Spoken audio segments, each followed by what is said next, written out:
On a picturesque night from Eldridge Park in Orleans, the Harbor Hawks have made their way out to the most eastern part of Cape Cod before it jots northward to take on the first place Orleans Firebirds. Now, Hyannis comes off a contest with Orleans just a couple weeks ago where they were blanked by a score of 4-0 at McKeon Park. Just 4 hits racked up in that game by the Hyannis offense, where Orleans was absolutely dominated on the mound, anchored by a great outing by Adam Seminaris, the left-hander for the Orleans Ball Club. Now, dating back to last night, Hyannis had some offense going, and they started to have some rhythm flow late in the ballgame. They trailed 8-3 going into the 8th inning, where they put up a 5 spot on what was the rival Cotuit Kettleers for their second matchup of the season in the second game of the Patriot Cup, only to be blanked by, or rather defeated by, an Oraj Anu solo shot to give Cotuit a 9-8 win. But tonight, Hyannis flushes that and sends out the right-hander Connor Ash to the mound, set to make his 5th appearance of the summer, his 2nd as a starter. He's taken on an Orleans lineup that has won what has been 4 straight, 6-0-1 in their last 7 games. So Hyannis and Orleans set for a big one tonight. Here from beautiful Eldridge Park, the hill is absolutely filled on the first base side, and it should be a good one set to come up right here on the Cape Cod Baseball Network. With that, we'll welcome you into the broadcast. Lyle Goldstein, Brendan Howe here with you. And Brendan, let's touch on last night just for a minute, because we talked about last night on the post-game show. Offense started to find some life. They started to come together a little bit. Unfortunately, the Araja New home run ended up being the deciding factor. But I think there's a lot to take away from that game, specifically how Hyannis kind of rallied late in the game and found a way to score in bunches, mounting that 5-run comeback. And the reason behind it is because they were aggressive early on in counts. They got ahead of a lot of counts, 1-0, 2-0, and with that, they saw some more fastballs later on in the count, and they drove balls all over the park. I mean, they put up 8 runs, the second highest output they've had all season. So if they can continue that hot stretch tonight, they should be in for a good one against the first-place Firebirds. It's going to be a tough test, however. So to quickly recap last night, Cotuit wins 9-8. Hyannis had 10 hits to the Kettleers 6. Harbor Hawks with 1 error, 7 left on base. But the big story for Cotuit, just 1 man left on the base paths in 9 innings of play last night.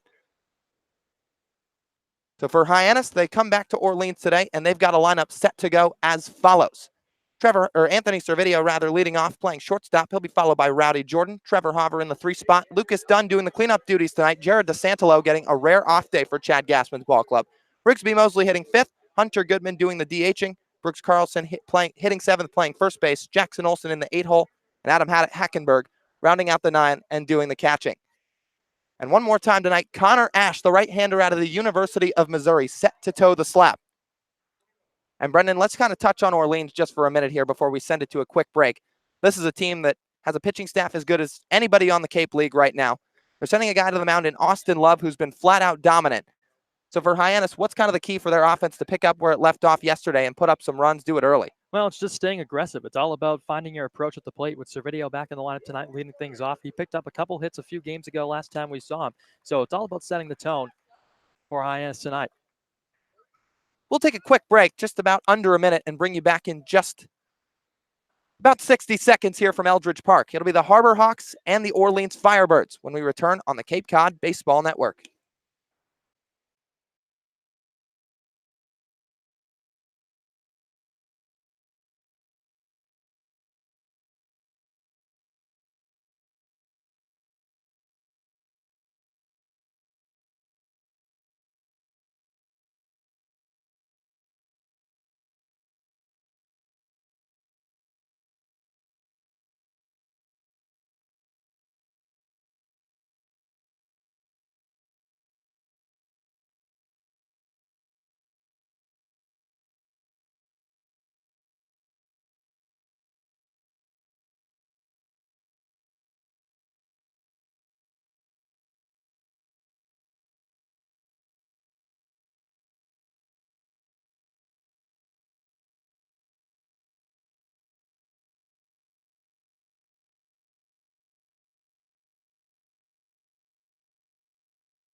Back here from Eldridge Park, top of the first, set to get underway between the first place Eastern Division Orleans Firebirds and the Hyannis Harbor Hawks. As Austin Love's on the mound for the boys in white and red, fires over to home plate. Rob Emery, the catcher for the Firebirds tonight, throws down to second. And Anthony Servideo, the leadoff man out of Ole Miss, steps into the left side of the box, and we're just about set to get started here what has been a picture-perfect night thus far from beautiful Eldridge Park. Love, the right-hander out of North Carolina, set to make his third appearance, first start in an Orleans Firebirds uniform in 2019. Plays on, he rocks and fires the first pitch. It's down low, and we're underway. 6:57 first pitch time from Orleans. Servideo wiggles the bat above his shoulder, swings at the next offering, grounds it out to second, fielded cleanly by Soretti, moving to his left, throws to first in time. 2 pitches in, and the right-hander, Austin Love, has made it 9 up, 9 down so far in his 2019 campaign for Orleans. So Hyannis tonight in their road blue uniforms, orange lettering, as well as white pants with the blue trim, blue helmets with the Harbor Hawks logo up on top of the helmet. Love out of the windup delivers. It's down low, 1-0 to Rowdy Jordan out of Mississippi State. For Orleans, their home whites, red lettering, white pants, red hats with a black bill. Rowdy Jordan, a switch hitter, digs in from the left side. Now the offering. This is just down. It's 2 balls and no strikes. The Orleans, once again, has won their last 4 contests in a row. A pitching staff that sits at top of the Cape in almost every category. Love delivers home. This is just down again. 3 balls and no strikes to Rowdy Jordan. 79 degrees here in Orleans. And the sun just starting to set on the first base side here of Eldridge Park. Love gets the sign, fires home. It's upstairs, ball 4, loses him on 4 pitches. Jordan flips the bat toward the dugout, jogs down to first, and it'll segue things to Trevor Hoover with 1 out and 1 on. Well, Rowdy Jordan still yet to pick up his first Cape hit, but finding himself aboard here in the first inning with a walk that sets the table for the middle of the order. Trevor Hoover, a guy's been swinging a very hot bat. So Hoover, left-handed hitting Sun Devil, bends his knees in the box, watches the first pitch miss away. The Orleans defense tonight, left to right in the outfield, Max Troiani, Jordan Lala, Zach Daniels. And the same way in the infield, Shea Whitcomb, Eddie McCabe, Danny Soretti, and Ray Gill. Battery one more time, Rob Emery out of San Francisco behind the plate. And the UNC Tar Heel, Austin Love on the mound. He works from the stretch, fires upstairs with a fastball. It's 2-0. So that walk he just issued to Rowdy Jordan's the first base runner he's allowed so far in Cape Cod. Emery's going to call time as he walks out to the mound to have a conference with the right-hander, as Love's now thrown 6 straight balls dating back to the Rowdy Jordan at bat. Coming into tonight, however, Love had gone 2 2/3 innings. Hadn't given up a hit, hadn't given up a run, hadn't given up a walk, and he'd struck out 3 with a 1-0 record. So Emery concludes the meeting, gives Love a pat on the backside, and he jogs back behind the plate. Hoover comes into the day hitting .235. We touched on it a bit yesterday, though. Not incredibly indicative of how well he's been hitting the ball so far, as he's been spraying everything. Just always seems to find a fielder these days. 2-0. Hits the outer black. It's 2-1 to Hoover.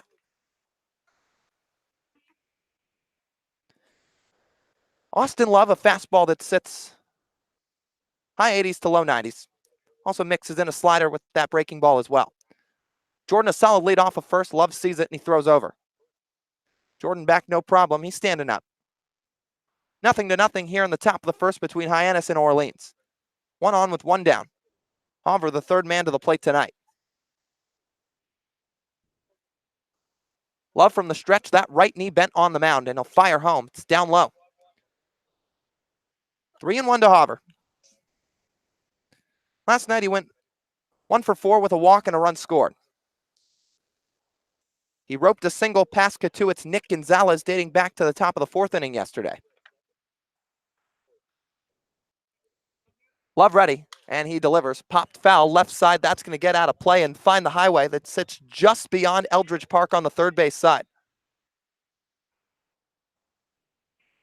But Orleans famous for their hill on the first base side, and it is absolutely packed tonight. Even more so down the right field line and toward the Orleans bullpen. just beyond the right field foul pole. Actually, edges out more toward the gap as Jordan takes off, pitches down. It's ball 4. Though Austin Loves walked the last 2 hitters he's seen, and Hyannis has 2 on with 1 out. Well, if you're not going to make any contact, at least show some patience. That's what Hyannis is doing at the plate right now. Back-to-back walks. We already saw Emery go out to have a conversation with Love. He missed, 6 straight pitches dating back to the Rowdy Jordan at bat. Now we'll see what Lucas Dunn can do from the right side. Dunn hitting .313. He's had a nice start to his summer. 2 on, both getting their leads, no hold from anybody on the infield. Offering from Love, it's down low. No home runs for Dunn. Not much of a power guy, but much like how Chad Gassman's used Jared DeSantolo in that 4-hole. Kind of opting to go with the same tactics here with Lucas Dunn, the right-handed bat. Lucas, a speed guy first, has the ability to swipe some bags. Hits for a high average, but not your prototypical 4-hitter with the power stroke. Pitch from Love. Breaking ball that misses low. So it's 2-0 to the Louisville Cardinal, Lucas Dunn.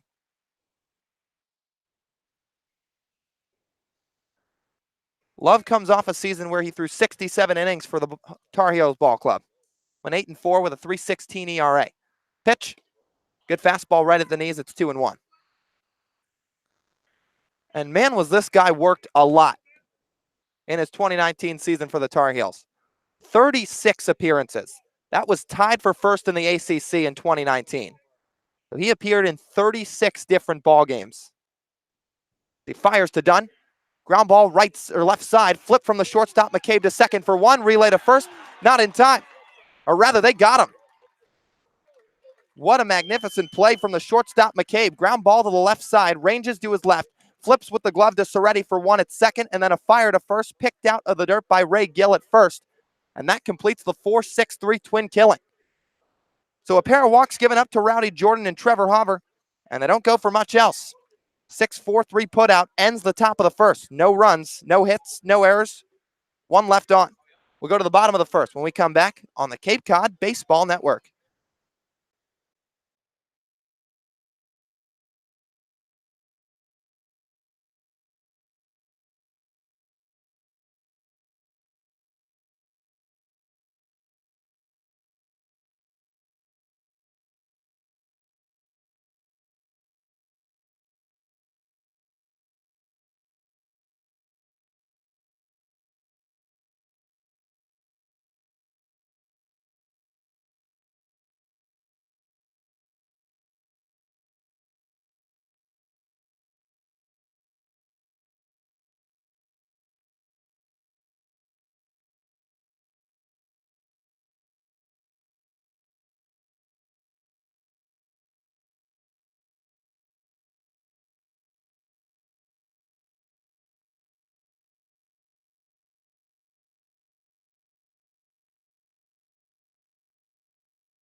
Bottom of the first coming up from Eldridge Park here in Orleans as the right-hander Connor Ash from Missouri set to toe the slab for his 2nd start of the summer, 5th appearance.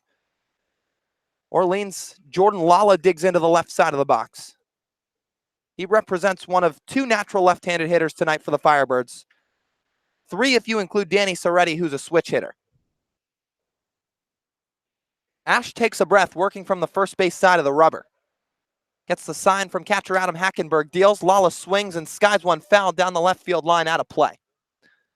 Lala's followed by Zach Britton in the two-hole. Max Troiani hitting third, Ray Gill in the cleanup spot, Soretti hitting fifth, Whitcomb hitting sixth, and then the final third, Eddie McCabe, Rob Emery, and Zach Daniels. Offering from Ash, it's down low, 1-1. For Connor Ash on the year, hasn't picked up a decision yet. He's got a 2.45 ERA in 11 innings pitched, 9 walks to 20 strikeouts. He delivers. Line drive, right field line. That gets out of play and onto the hill, packed with Firebirds fans.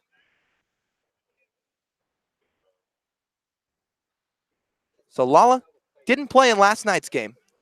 Orleans won that one 3-1 over the Falmouth Commodores. Ash fires home. Way up high in the count levels.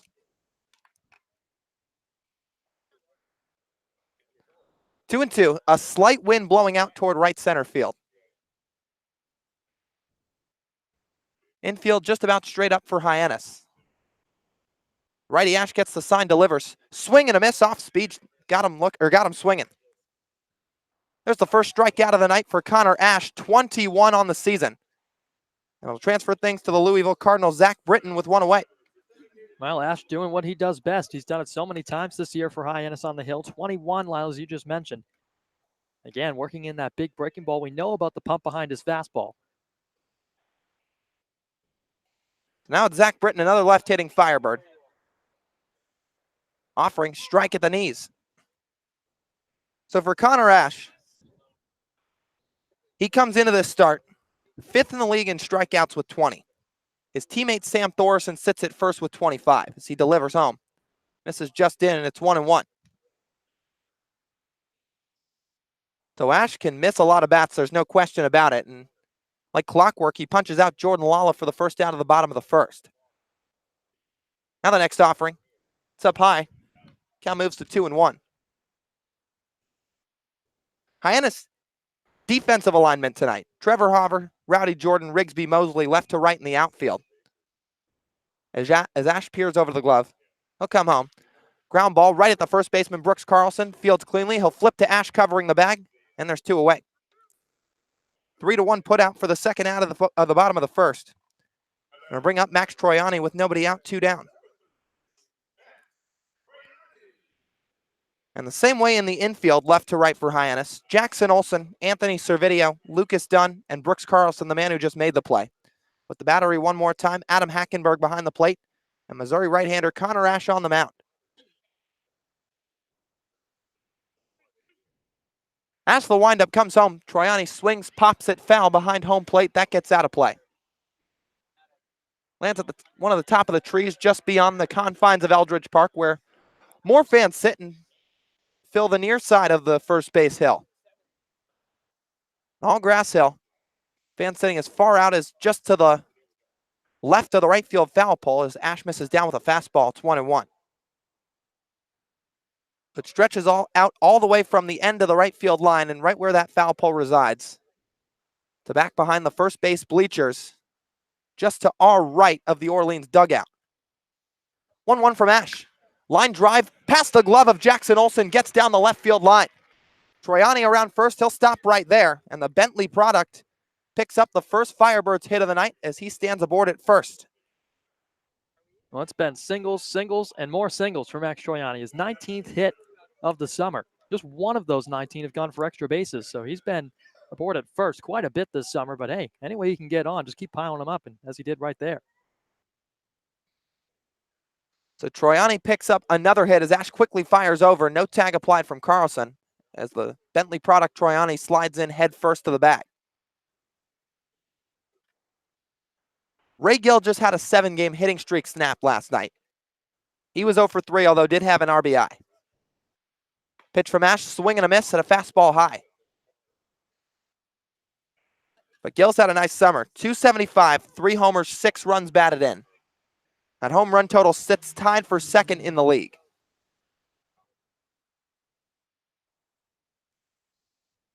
Ash takes a breath, wind blowing off his jersey, fires home a fastball, paints the outside corner. Count to Ray Gill 0-2 with 2 down.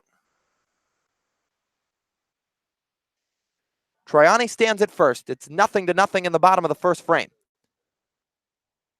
Ash with 1 strikeout already and has Ray Gill in an 0-2 count. Here it comes. Breaking ball away, takes Hackenberg to his right, but keeps it in front of him. So one of those guys Gill's tied with in the home run category. Araj Anu of the Katuitt Cavaliers, who hit his second home run of the season against Hyannis. That was back in the first week of play. And just hit that game-deciding bomb last night at Lowell Park. Offerings upstairs, back pick from Hackenberg, but tag applied late from Carlson, and Troyani's back no problem.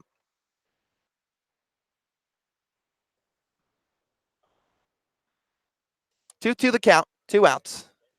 Lucas Dunn, the second baseman, shifted a little bit toward the bag, so that's to his right. Carlson holding on the runner, so pretty big gaping hole on the right side for the hitter, Gill. Pitch from Ash, breaking ball in and out of the glove of Hackenberg, just low. So full count to the Miami Hurricane, Ray Gill. Ash has 1 strikeout so far. That came to another Hurricane, Jordan Lala, to begin the bottom of the first.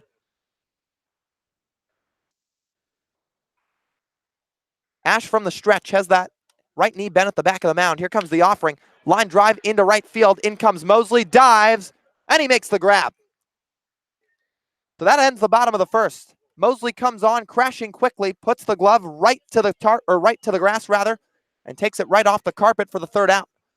So Connor Ash gives up that 2-out single to one of the top hitters on the Cape, Max Troyani. It doesn't go for much else after that. A line drive out to right field ends the bottom of the first with Orleans putting together no runs, 1 hit, no errors, and 1 left on. We'll go to the second when we come back on the Cape Cod Baseball Network.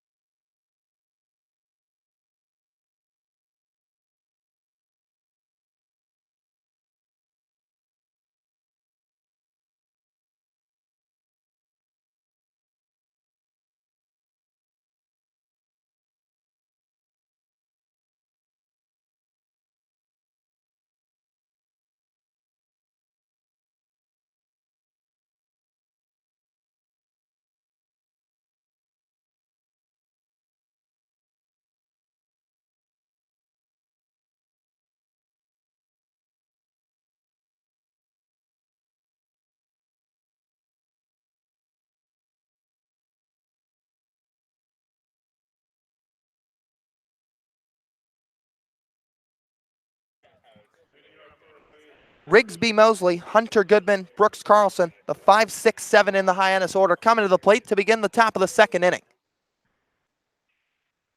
Austin Love, the UNC right-hander, makes his way back to the mound as Rigsby Mosley, the Troy product, digs in from the left side, watches the first pitch away with a fastball. 1-0 to Mosley. He didn't get the start last night. Comes into the day hitting 182. 1 home run, that came back at McKeon Park in the first week of the year, as long as 3 RBIs as well. That fastball goes right down Broadway, and the count evens up to Rigsby at 1 ball and 1 strike. So Mosley looking to jumpstart something here to begin the top of the second. The next Austin Love fastball misses high and away. It's 2-1. 0-0 here from Eldridge Park. And Hyannis, a tough task at hand today. Love ready, the 2-1. Swing and a broken bat, lofter into shallow right field. Back goes Cerruti, in comes Daniels. It drops in between them. Mosley picks up a Texas League single to start the top of the second. And Hyannis with their first hit of the day. Well, some soft contact from Mosley that time, but sometimes it's better to be lucky than good. Cerruti and Daniels both were converging on that ball. Neither one called it. As a result, falls in between them, and Rigsby Mosley finds himself standing the board at first. That brings up Hunter Goodman. Right-handed hitting, designated hitter from Memphis. First pitch is a big hack and a miss, comes up empty. Goodman had quite a nice day yesterday. Went 1 for 4, put together 3 of Hyannis' 8 RBIs against Katuitt last night. As his knees bent in the box, right elbow bent back He swings and misses through an off-speed pitch from Austin Love. It's 0-2. So Love again has that high 80s to low 90s fastball. Can also mix in a breaking ball as well. Rigsby Mosley, about a two-step lead at first. He's held on by the first baseman, Ray Gill. The stretch and the offering. Ground ball out to the shortstop. McCabe fields cleanly, fires to second for one. Relay to first. Another 6-4-3 double play. McCabe shovels to Soretti at second. An easy turn to Gill at first, and that erases the base runners. Well, McCabe and Soretti smooth like silk there on that double play. The routine ground ball to Eddie at shortstop, flips it on to second. Easy throw back to first to get Goodman by about a step. So a pair of twin killings so far for the Orleans defense as Brooks Carlson watches a fastball inside. They got Lucas Dunn on a double play to end the top of the first, and right there the Hunter Goodman double play to put 2 outs on the board in the top of the second. Offering to Carlson, it's down low. 0-0 from Orleans. Firebirds come into tonight's contest with 22 points. That leads the league. 10 wins, 4 losses, 2 ties. Offering to Carlson, swing and a miss over the top of a breaking ball. Hyannis with 7. So a 15-point difference between the two ball clubs, and that's the biggest point differential across the league as Hyannis sits in last place in the Western Division. Next offering, it's up high. 3 balls and 1 strike to the Samford first baseman. Carlson slugged his first home run of the season last night. 3-1 comes in, cut and a miss. He's got 5 RBIs. And that opposite field shot yesterday against Katuitt helped spark what was part of a large comeback for Hyannis, but ultimately couldn't pull out the win. 3-2, swing and a miss. Carlson waves at another off-speed from Austin Love, and that'll end the top of the second frame. So for the Harbor Hawks, no runs, 1 hit, no errors, nobody left on. The Rigsby Mosley single erased by the double play, and through an inning and a half, it's 0-0 here at Eldridge Park. We'll go to the bottom of the second when we return on the Cape Cod Baseball Network.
Hyannis sent up their 5, 6, 7 in the lineup in the top of the second. The Firebirds set to do the same here in the bottom half of the second.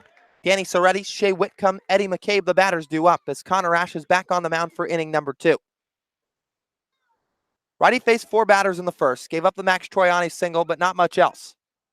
Roxon deals the first pitch, swing and a high pop-up down the left field line. Hauver giving chase, but that's going to find some crowd out beyond the left field fence.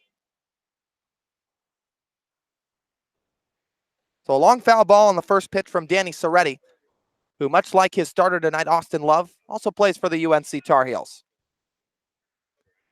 Ash, a quick windup and delivery. That stays up high. It's 1-1. Soretti looking to get things going on Cape Cod. Hasn't been here all that long, but 214 average with 1 RBI thus far. 3 for his first 14. Offering good breaking ball from Ash. It's 1-2.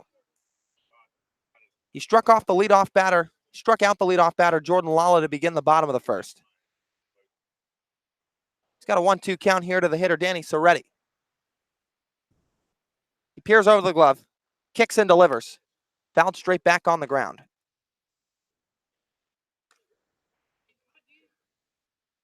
So Orleans sits at 8th on the Cape in team average.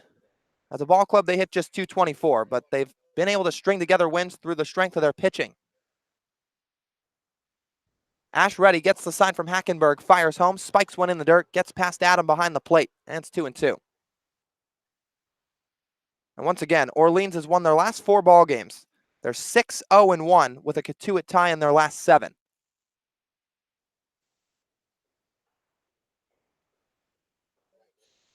Ash the righty fires home, and it'll miss upstairs. Full count now to the hitter, Danny Soretti at 3-2. But for Orleans, a team low ERA, or a Cape low ERA as a team, 2.52. Ash delivers the 3-2. Broken bat into short right field. In comes Mosley. That's going to drop in front of him. Soretti around the bag at first. He'll hit the brakes right there. And he picks up a leadoff single to begin the bottom of the second. Well, Soretti pulling some of the same magic that Rigsby Mosley was able to muster up for Hyannis in the last half inning. Just a broken bat flare shot into right field. No chance for Rigsby to try and get there and make a play on it. Kept it in front nicely and held Soretti to a single. I'm going to bring up Shea Whitcomb. UC San Diego product, an open stance from the right side. Left foot way behind the right as he wiggles the bat above his right shoulder. First offering, good for a strike. So much like Hyannis in the top of the second with the Rigsby Mosley broken bat single, the Tar Heel Danny Soretti punches one into right field to get on board to begin the bottom of the second. Ash works back to the stretch, fires home. Breaking ball, clubbed down the left field line. That's going to stay fair. It's going to roll all the way to the corner. Around second to third, Soretti, he'll stop right there, getting the stop sign. And cruising into second base is the batter Shea Whitcomb with a double to put runners in scoring position. Second and third, nobody out for the new hitter, Eddie McCabe. And that was just an absolute rope off the bat of Shea Whitcomb. Hard ground ball down the left field line, past the dive of the backhand effort from Jackson Olsen, rather. Tried to make the play standing up, but didn't have much of one. That ball was on an absolute rocket, got down to the corner. A good relay from Hauver to get it back into the infield. But Orleans is threatening early in the bottom of the second, bringing up Eddie McCabe out of Georgetown. Ash opts to work from the stretch. Fires home, fouled straight back. So Ash has got an 0-1 count. McCabe, who comes into the contest hitting .222, takes a loop behind the catcher Hackenberg as well as home plate umpire Tom Carey. Infield playing back, they're just looking for outs. It's only the bottom of the second inning. Offering, good fastball at the knees. It's 0-2.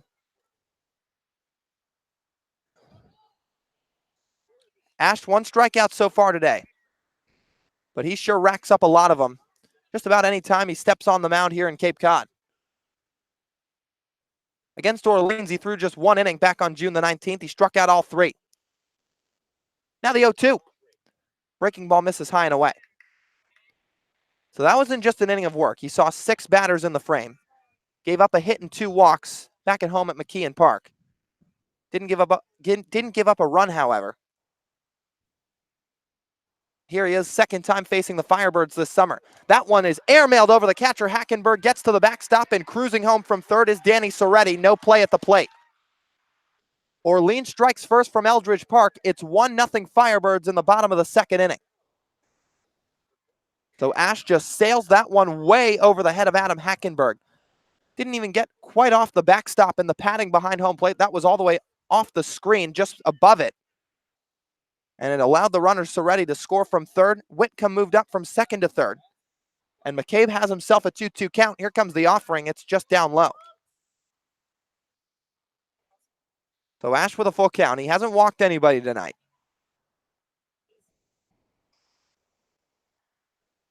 But Orleans still threatening here in the bottom of the second. Whitcomb standing pretty comfortably at third. 3-2. On the outside corner, strike 3. Ash freezes McCabe with a good breaking ball. And that'll put the first out of the inning on the board. And that's a big response from Ash, especially with the runner just 90 feet away from making it 2-0. Granted, it's only the bottom of the second inning, but Ash has prevented runs in bunches. He got out of a bases-loaded jam last time we saw him. Not quite in that situation here, but nice bounce-back pitch for sure. Now it's the San Francisco hitting catcher, Rob Emery. Ash still out of the stretch, fires home. Foul back, and it gets over the press box behind Eldridge Park. So, of course, Ash doesn't have to work out of the stretch. With a runner on third, highly unlikely Whitcomb would be able to swipe home, especially considering that Ash has a pretty quick delivery out of the windup to begin with. Some pitchers are just more comfortable that way, however. Any runners on base, you just have the short slide step, which Ash gives as he fires home. Blooping into left field, gets over Olson, drops in for a base hit. Stepping on the plate, Shea Whitcomb from third, stopping at first the hitter, Rob Emery, as he picks up a Texas League single to put Orleans up 2-0 in the bottom of the second. Third hit of the inning for the Firebirds, first of the night for Emery, and they've tacked on two against the right-hander Connor Ash here in the bottom of the second frame. Well, not a lot of hard contact off of Ash, but some nice, just good placement from these Orleans bats as Emery bloops one over Olson, who was playing a bit in that time on the short grass in left field. Good enough to score a run. So here's Zach Daniels. Right-handed hitting right fielder from Tennessee, watches one in the dirt. Daniels hitting just 152. He's got 2 RBIs. No long balls thus far.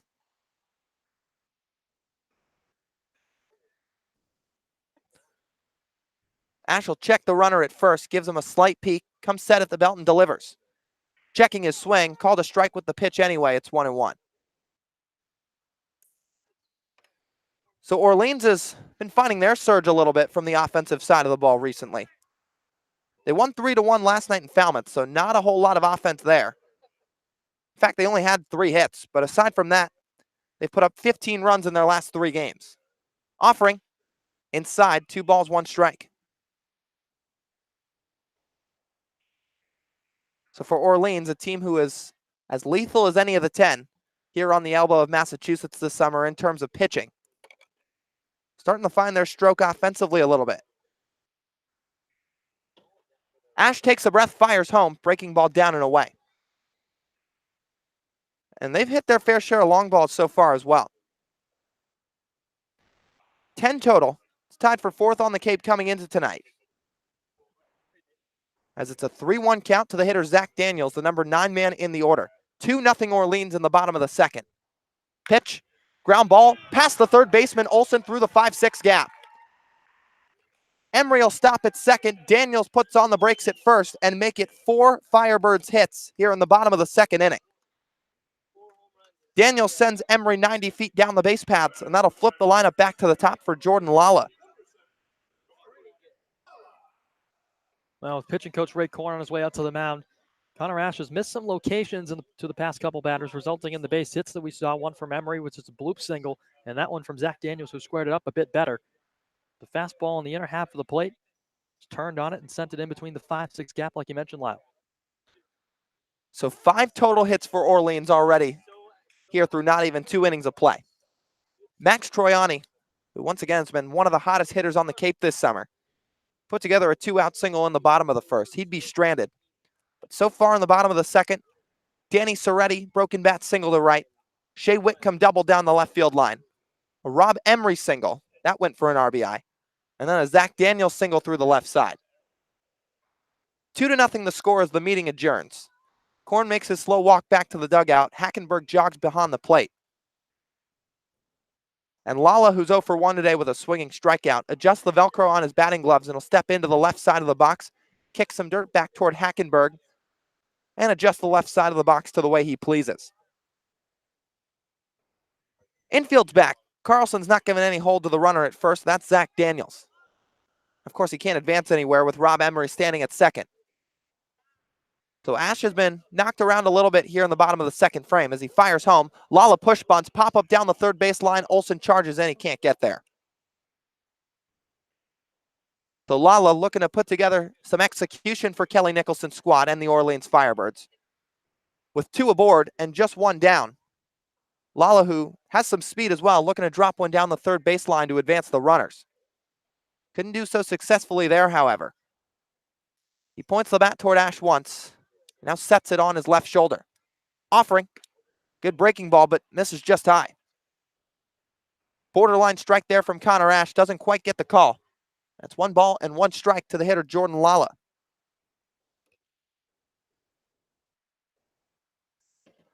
Sun continuing to set from Eldridge Park, just about to get beyond the hill on the first base side here. 1-1. Fastball misses outside.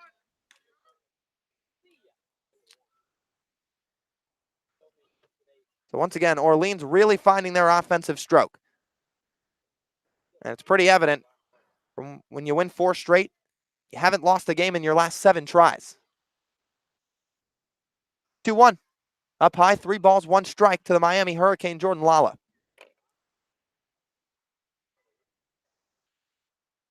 So Lala looking to further extend the inning. Just finished his freshman season at Miami. He hit .283, 4 bombs, 16 RBIs. Ash checks the runner at second, fires home, fouled straight back.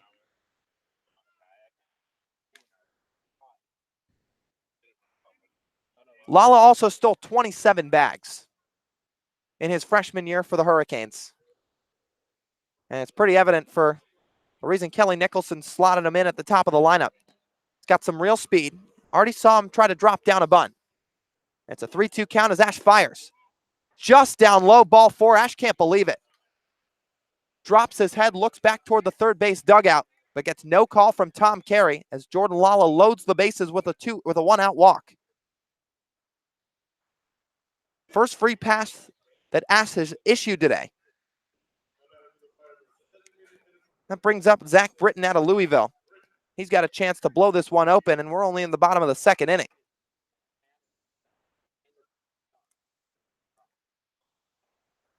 So Ash continuing to work from the stretch. He has that right arm dangled down by his knee. Now he'll come set as Britton will call time.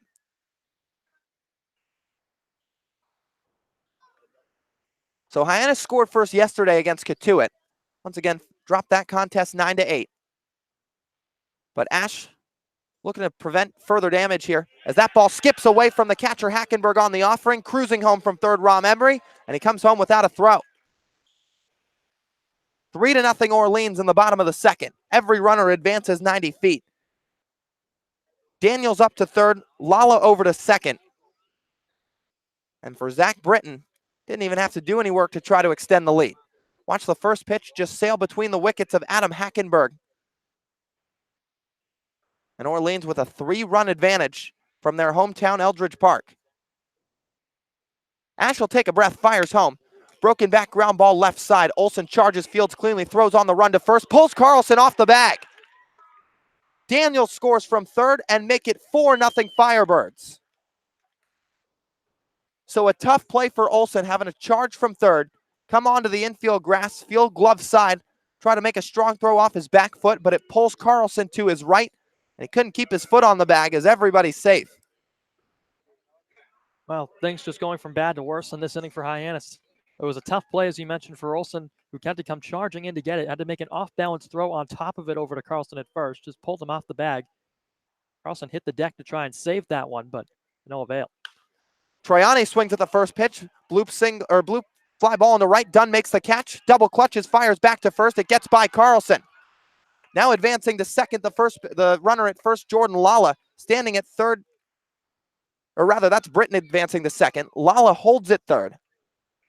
And Orleans just inches away from another bloop shot single to plate more runs, but Dunn ranging back a little bit to his left makes the catch. And Ray Gill steps to the plate. There's 2 on, 2 down. Orleans already leading 4-0 here from Eldridge.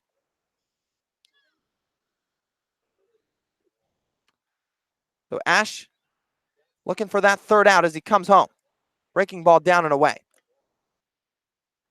This is really the most Ash has been knocked around so far. In fact, he hasn't given up more than 2 hits in any appearance so far in Cape Cod.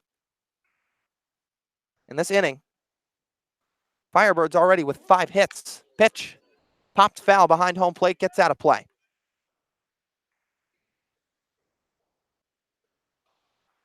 Soretti led off the game the second with a single. Whitcomb a double. Emery an RBI single. Daniels a single through the left side. And a Zach Britton single that pulled Carlson off the bag as well. So that was the infield base hit. And Jordan Lala was issued a one-out walk. So Orleans roaming over the base paths so far in the bottom of the second as Ray Gill pops one foul right side, gets out of play. Gill, the ninth man to the plate this inning. Started with Soretti. He's now back on deck, swinging that bat with the bat weight from the left side, just to our right of the Orleans dugout. 4-0 Firebirds the score. 2 on, both in scoring position. Pitch to Gill, misses just away.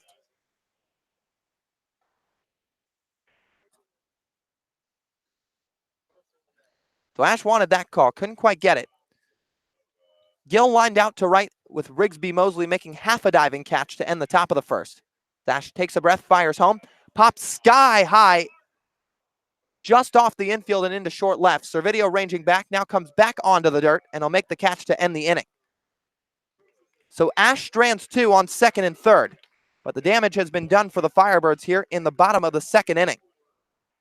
4 runs, 5 hits, no errors, 2 left on. We'll go to the top of the third when we come back on the Cape Cod Baseball Network.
We welcome you back from Eldridge Park here in Orleans. Hyannis with some work to do. They trail things 4-0 against the hometown Firebirds, seeing them for the second time this year. But some activity just before this inning is getting started as Chad Gassman got into it with home plate umpire. That's Tom Carey. So Chad Gassman on his way back to the dugout got in the ear of the home plate umpire Tom Carey as well as third base umpire Brian Troop. Assistant coach Ron Polk getting into it as well, but it's 8-9 and 1 to it for Hyannis, starting with Jackson Olsen, Adam Hackenberg, and Anthony Servideo. The right-hander from Orleans, Austin Love winds and fires a fastball in for a strike. Well, Jackson tonight entering play, picked up a couple hits last night in action. Comes in hitting at a 278 clip as he cuts and misses the count 0-2. 5 hits for Orleans in the bottom half of the second inning. Love winds and deals a 0-2 pitch, cut on and missed. Olsen left the top hand of the bat go. He's down back-to-back strikeouts if he date back to the second inning for Love. That'll bring up the number 9 man, Adam Hackenberg. And for Adam, been a rough go of it in the last 5 games. Has yet to pick up a hit in the last few games of action he's seen for head coach Chad Gassman.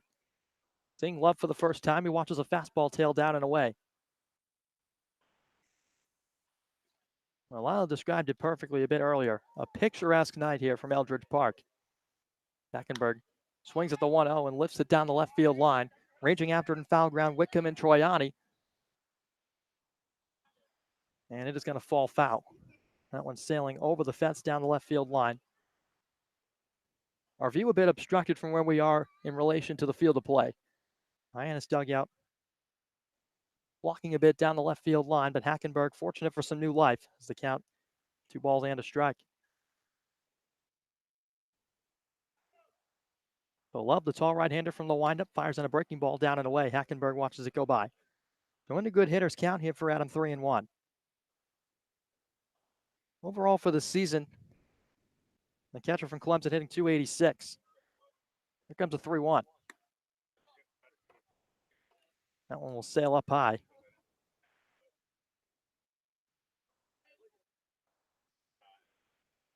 So now the count of 3 balls and a strike. Love will again wind and kick and deal. Curveball dropped in. And the count is full. So Hackenberg steps out, adjusts the batting gloves, gets some pine tar on the gloves. And he steps back in. Love with a payoff pitch.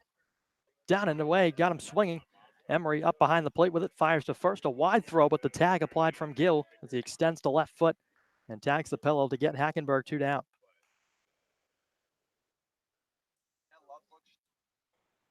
Love's looks sharp to begin the third inning. He got Jackson Olsen swinging for the first out, and then right there just puts a nice breaking ball in the dirt, fools Hackenberg. And Hyannis just looking to spark something here in the top of the third. So back to the top of the lineup card. This is Anthony Servideo. Watches a fastball up and away. Now Love got knocked around a little bit in the first inning. Lost command of the fastball a little bit. Surrendered back-to-back walks to Rowdy Jordan and Hauver. Next fastball catches the bottom part of the zone, and that evens the count. Second inning, he allowed a single to Rigsby Mosley, but he's gotten some help from the middle infielders tonight. 2 double plays to get him out of a couple of jams. A 1-1. That's down in the dirt, speared by Emery. And the count moves in favor of Servideo, 2-1. Meanwhile, for Anthony tonight, 0 for 1, he rolled one over to Soretti at second base. That was to lead off the ball game. Saw just 2 pitches from Love in that at bat. 2-1. Fastball knee level, a called strike. So the count draws even at 2-2. Love peering over that tan glove that rests in front of the face. Now into the windup. Breaking ball in there. Strike 3. Got him. Austin Love, how about it? Striking out the side here in the third inning. So Hyannis goes 3 up, 3 down rather quickly. No runs, no hits, no errors, and nobody left on. Still 4-0. The hometown Firebirds lead it. We go to the bottom of the inning when we return on the Cape Cod Baseball Network.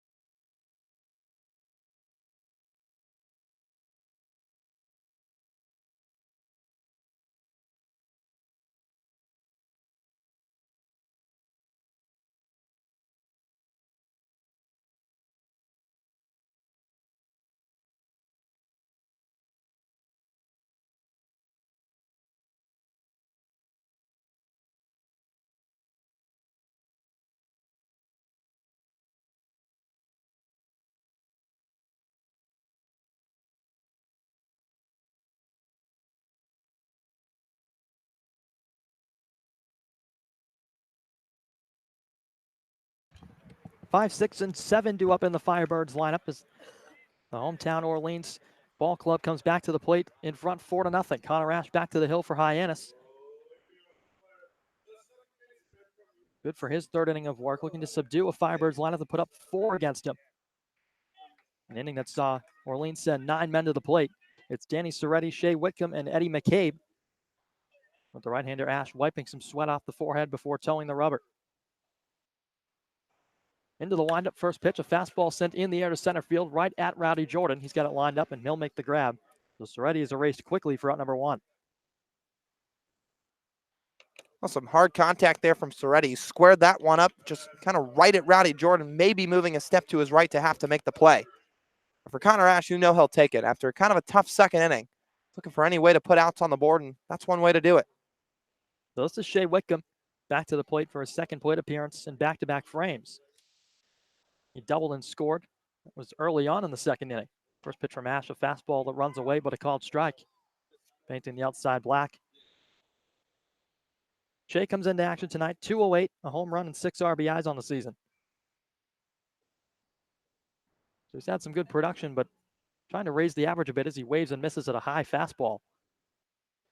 So the count 0-2 for the right-hander from Missouri.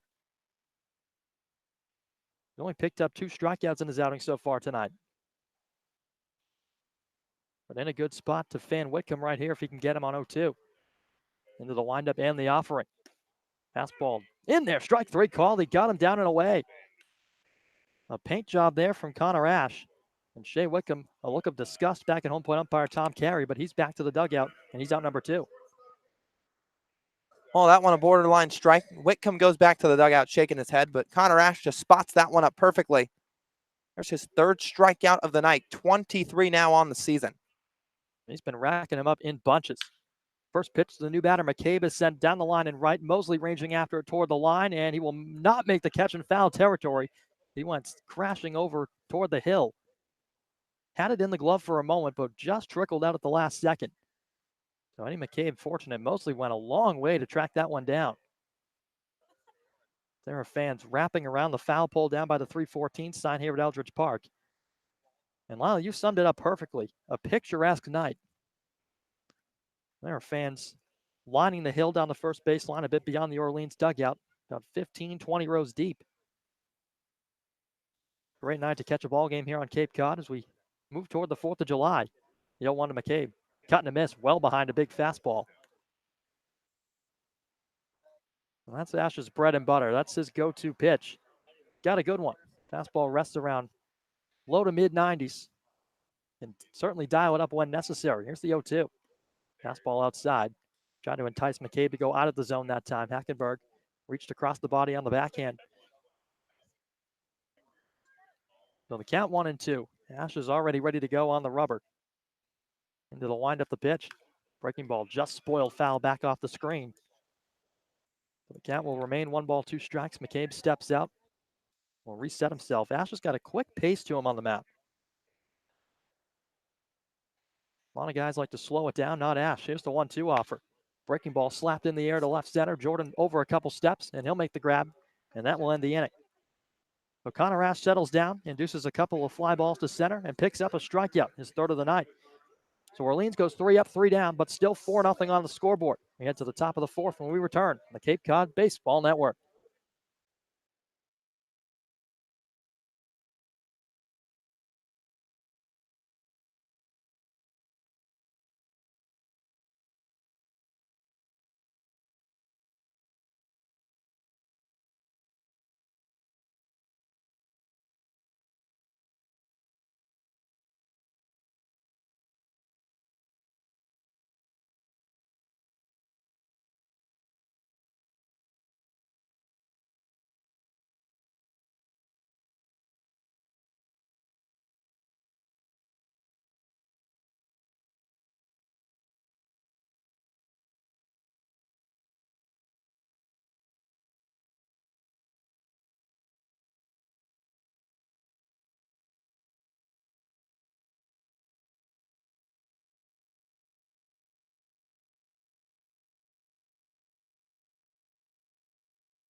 Austin Love back to the hill for Orleans as we enter the top of the 4th.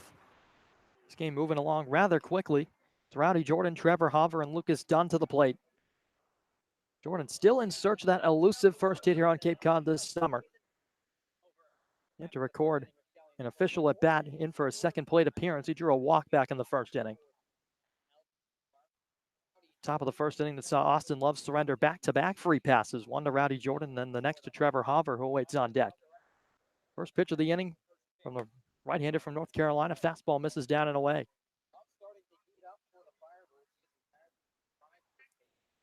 Now Love, 3 strikeouts in a row if you date back to the 3rd inning. 1-0 pitch, chopper right side on the backhand, fielded by Gill nicely. He'll win the foot race, but flip over to Love, who covers nicely, and that gets Jordan for out number 1. So Rowdy Jordan still trying to break through out of that slump. He's 0 for 1. That'll give way to Trevor Hover.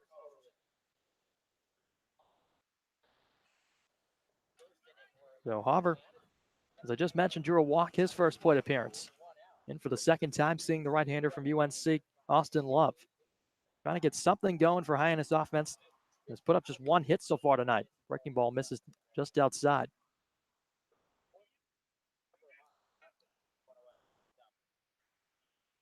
So Love stands high atop the rubber. Hover swings the bat toward him a few times. Now the 1-0. Watches a fastball in the dirt down by the shoe tops. So 2 balls and no strikes to Trevor. Lucas Dunn loosening up in the on-deck area. He bounced into a double play his last time at the plate. 2-0 pitch. Fastball misses away. Hopper watching that one tail off the outer edge of the plate. It's one thing Hyannis has done a pretty good job of is showing some patience. Love fires in a 3-0. That's pumped in for a strike. Trevor watching it go by. Sun has begun to set here from Eldridge Park. It's now tailed off behind one of the trees down the right field line. 3-1, misses just down. Emery held the spot for a second, but Hopper's on board with his second walk. So 1 on and 1 out now. That'll transition things to Lucas Dunn. And Hopper, just good patience there at the plate. He walked in the first. He walks again here on the top of the fourth, and he's a guy who just knows how to work counts pretty well. That's now 9 walks on the summer for him, and he walked a pretty good amount at Arizona State as well. So Dunn digs in from the right side with a man aboard, forcing Love to work from the stretch. Fastball misses down and away.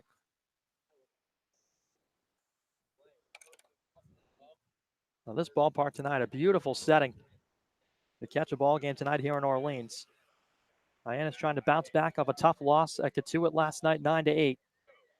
Meanwhile, Orleans, they've been red hot. Winners of 4 straight, trying to make it 5 tonight against Hyannis. Love a quick peek back to first on Hopper. Now fires to Dunn. A breaking ball spiked in the dirt, chested up by Emery as it trickles just down the first baseline. So the count moves to 2-0. Emery will take a stroll out to the mound to have a quick talk with his right-hander. Well, getting back to the narrative about Eldridge Park for just a second. You were here last year. You were able to see this ballpark in the daytime, not when this hill on the first base side is absolutely packed with the Orleans faithful. Also a hill that resides just beyond the Hyannis dugout down the third base line. Fans all around the ballpark tonight, even gathering beyond the flagpole in center. Limited bleacher space here at Eldridge, but doesn't stop the fans from filing in, night out. Well, Dunn back to the box with a 2-0 count. Love kicks and deals. Fastball in the dirt. Back-to-back pitches that Love has bounced up to the dish. Their good hitters count for Dunn well in the driver's seat at 3-0. Hyannis trying to mount some sort of a comeback here. He's playing the 4th inning. 4-0 Firebirds. The 3-0 to Dunn. Inside, but a called strike. Dunn backed away from it a little bit. Picks up the inside corner, and the count moves to 3-1.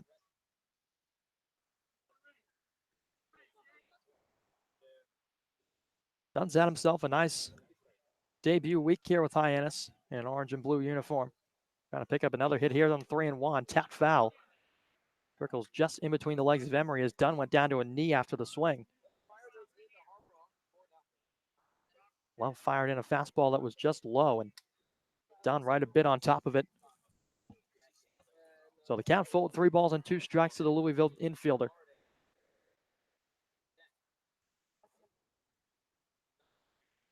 Love right knee bent on the rubber, fires a payoff pitch. And it's in there for strike 3. A late strike call from Tom Carey. Hesitated for a moment, but Dunn is fanned. That's the second out of the inning, and that will give way to Rigsby Mosley. Austin Love has just been lethal here in this appearance for Orleans. That's already his 5th strikeout, his 2nd one looking. After that leadoff walk to Hopper, he really responds nicely. So the outfielder from Troy, Mosley, watches a fastball down. Second time seeing him tonight. He got the better of him the first time around. Poked a bloop single into short right field that dropped in between Soretti and Daniels. Batting here in the 4th with a man aboard, that's Trevor Hopper at first. He was able to draw his 2nd free pass of the evening. Mosley watches another fastball down and in. 2 balls and no strikes. Just 1 hit for the Hyannis Ball Club so far, as opposed to 6 on the flip side for Orleans.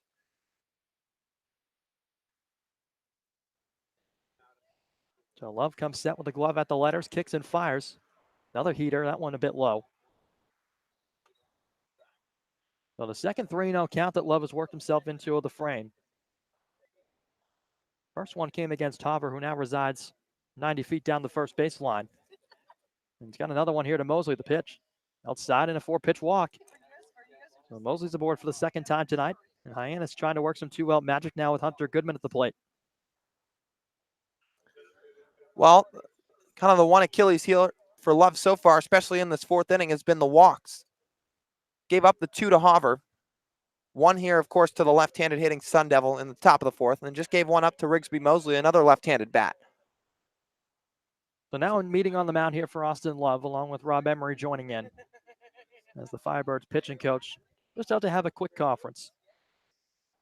It's been a little bit of a trend so far, Brennan, not just for the right-hander Austin Love, but Connor Ash as well. And just from a little bit of the naked eye here today, when you watch these two arms, it's almost like they're a little bit similar. You look at Austin Love and you say, okay, here's a guy with some good stuff. He has the ability to miss bats, but sometimes the walks can get to him a little bit. And meanwhile, for Connor Ash today, he's been a little bit better about keeping the ball around the strike zone. As for Connor, he's only let up the 1 walk, but generally, that's who Connor Ash is. He lets up his handful of walks, but he's also going to punch a lot of guys out and keep the opposing ball club off the scoreboard. It's been more Love that's kept Hyannis off the scoreboard today, but kind of two similar arms from the right side. Well, here's Hunter Goodman in a righty-righty matchup as he watches a breaking ball spiked into the dirt. Now, we know Ash has the ability to miss bats on the mound for Hyannis tonight. Picked up 63 in his sophomore season at Missouri. Well, here's Hunter Goodman, who's been on a bit of a breakout recently. Swings at a fastball and grounds it toward the third baseman, Whitcomb. He's up with it. Fires to second the short way, and that will end the inning. So Hyannis picks up a couple of walks in the frame, but not able to push them across. It's still 4-0 Orleans, with the Firebirds coming back to the dish in the bottom of the frame when we return on the Cape Cod Baseball Network.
Connor Ash back to the hill for inning number 4. He worked a very quiet bottom of the third inning, and now he'll face Rob Emery, Zach Daniels, and Jordan Lala, each for the second and third time, respectively.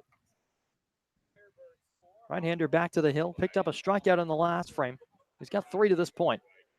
Emery, however, gotten the better of him as a first pitch breaking ball misses away. Rob had a single and later scored. Picked up an RBI as well. That was in the second inning. One of the 6 hits this Firebirds ball club has put up tonight. Fastball, a chopper left side, but it's going to drift foul. Well, Emery, a catcher by trade, but has been worked in for the Firebirds. Last time we saw him, he was at first base on that game back at McKeon Park. Contest that the Firebirds were able to take winners 11-0. Now, the second time these two squads squaring off in 2019. Ash winds and fires a 1-1. Breaking ball down. Emery thought about going around for a half second, but pulled the bat back off the shoulder.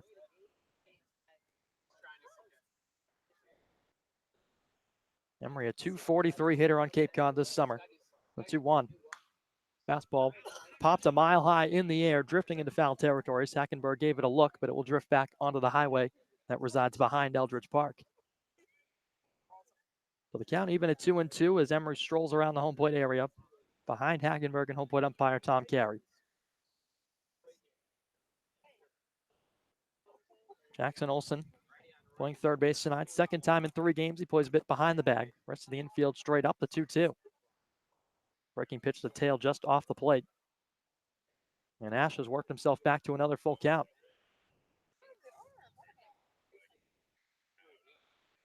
Ash has surrendered just 1 walk so far, but in danger of giving up a second. Here's the payoff pitch. That's up high, and he lost Emery.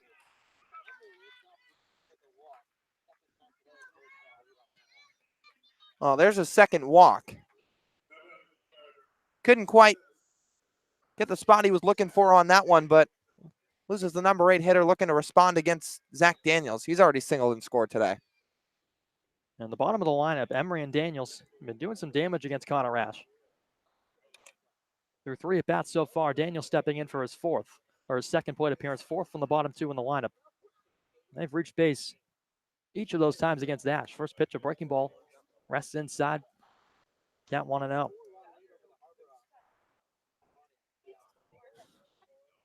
So Ash, right arm dangling with the baseball in the right hand. Wipes some sweat off of the front of his right cheek. Looks back toward Emery at first. Now comes set. Kicks and fires. Fastball outside. Daniels stood there like a statue as he watched that one fly by. 2 balls, no strikes. Orleans has the leadoff man aboard for the second time tonight. Ash trying to work around it. Next pitch, a fastball fouled straight back over the press box.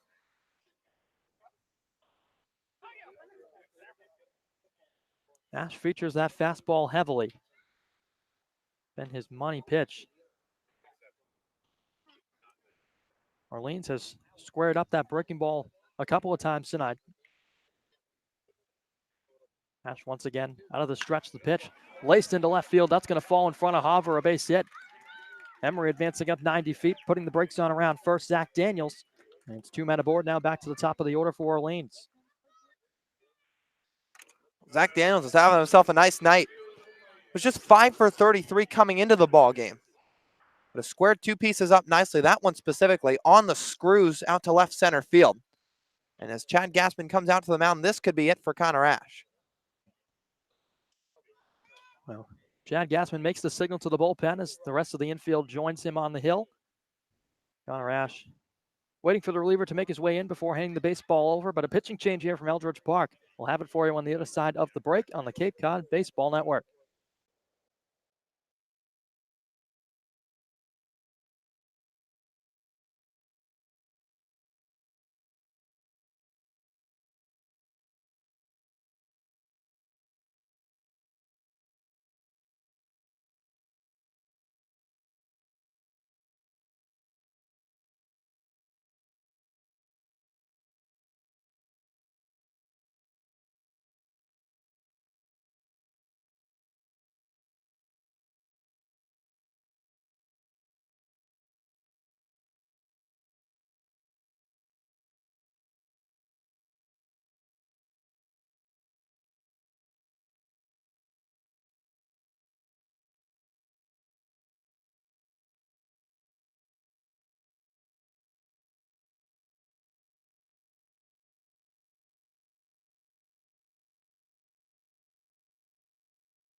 It's the right-hander from Louisville, Glenn Albanese, on in relief of Connor Ash here at Eldridge Park. He's made one appearance so far on his Cape Summer. This is his second here against the first-place Orleans squad.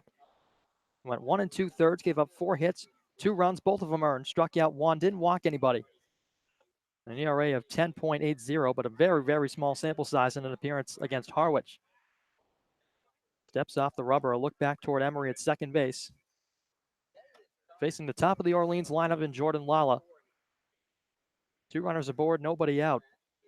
Here in the bottom half of the 4th inning, Orleans leads by 4. And threatening yet again. Albanese winds and fires, showing bunt, and taps it foul just behind the plate. So we move toward nightfall here from Eldridge Park. This Orleans ball club continuing to roll here against Hyannis. 4 runs on 7 hits. We enter the middle frames of this ball game. Albanese stands on the hill at 6-6, stares down Jordan Lala in the left-handed batter's box. He's set at the belt, kicks and fires. The fastball popped up on a bunt attempt again into foul territory, and it gets out of play. Jackson Olsen came crashing toward the Hyannis dugout, but had no chance. So Albanese receives a new baseball. He's got Emery at second, Zach Daniels over at first. Lala at the dish. He's recorded a strikeout and a walk so far tonight. Looking to piece one up off the Louisville right-hander.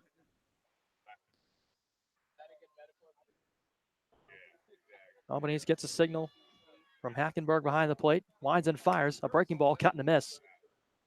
Lala over the top of it, and he fans strike 3. Nice start for Albanese. Good breaking ball. Lala just couldn't get a piece of it, and as a result, after trying to push a couple for bunts, comes up with nothing for the first out. Well, that'll bring up Zach Britton. 1 for 2 on the evening. Got a runner in scoring position. Again, that's Emery. Albanese trying to wiggle out of another Orleans miniature threat here in the 4th inning. Long stare back toward Emery, now comes home. Breaking ball, that's in for a strike.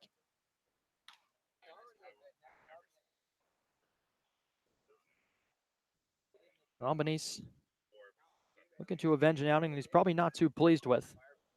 Gave up 4 hits against a Harwich team that wound up taking the victory 6-0 in that contest.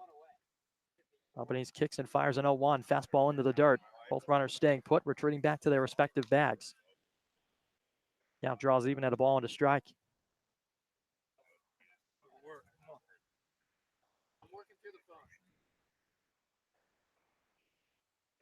Well, Orleans, in 4 of their 10 wins, have put up 5+ runs just 4 times. Most recent was a 7-2 win against Harwich back on June the 30th. 1-1 pitch, laced into right field. They're going to get past the glove of Dunn and scooped up by Mosley as every runner's going to advance up 90 feet. Emery to third, Daniels to second. And aboard with the second base hit of the inning is Zach Britton. And Britton kind of just sprays that one through the right side. Dunn tried to move to his left to make a play on it, but didn't have much of one. Rigsby Mosley gets it in quickly as that ball kind of died out on the outfield grass here at Eldridge Park. But Max Troiani comes to the plate, who's done nothing but hit and hit and hit for Orleans, and he's got a bases loaded opportunity too. And this is not the man that Albanese wanted to see at the plate. As Orleans digs in, or Troiani digs in from the right side. Waves the bat toward the right-hander. First pitch, a breaking ball that misses down and away. Well, Troiani came into tonight at 340. Picked up another base hit already. That was back in the 1st inning. And he has 7 RBIs on the season so far. He's got a chance to break this one wide open against Hyannis. A 1-0 from Albanese. Fastball down and away, 2-0.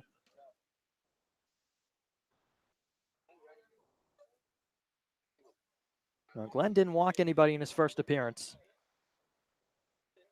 And behind 2-0 and Troiani, he's got nowhere to put him. Right-hander a pause. Now he's set the 2-0 pitch. Fastball, a chopper left side, ranging in the shortstop Servideo. He's going to have to go to first with it. The stretch from Carlson, not in time. The run scores. Rob Emery crosses the plate, make it 5-0 Orleans. As Troiani is able to leg out an infield single, chuck up an RBI for him. And that's when you really know everything's working for you. And Troiani just a broken back ground ball to the left side. Servideo fielded it pretty cleanly out on his left foot. Tried to make a strong throw across the diamond, but Troiani and his speed just beat it no problem. But that's his 20th hit on Cape Cod. And he drives in a run as a result. So in the scorebook, it's just an RBI single. And he is racking them up in bunches. That'll transition things to Ray Gill as he watches the breaking ball down. Bases still loaded, just one out in New Orleans, half of the fourth. Firebirds just trying to pack it on. 5 runs, they've piled up 9 hits now. Most recent, an infield single from Troiani as a fastball's pumped in at the knees. Called strike to even the count at 1-1. Well, the guy in front of Gill in the lineup, Troiani's got the speed and the base hit ability. Gill's shown flashes of power this season. He's launched 3 long balls. He's picked up 6 RBIs and a chance for more here for Orleans. The pitch. Breaking ball high. Gill flinched the bat off the back of the right shoulder, but pulled up. So Albanese a deep breath before getting back into the stretch on top of the rubber. Takes off a couple signs from Hackenberg. A look toward third. Now he comes home. Fastball high. So 3 balls and a strike, and Albanese has worked himself into an unfriendly count. Daniels at third, Britton at second, Troiani at first. Orleans still threatening. Albanese was brought in from the bullpen in release of Connor Ash. The 3-1 pitch. Fastball outside, he walked him, and that's going to score another run. So an RBI for Ray Gill off the walk. That'll bring home Zach Daniels. And it's 6-0 Orleans.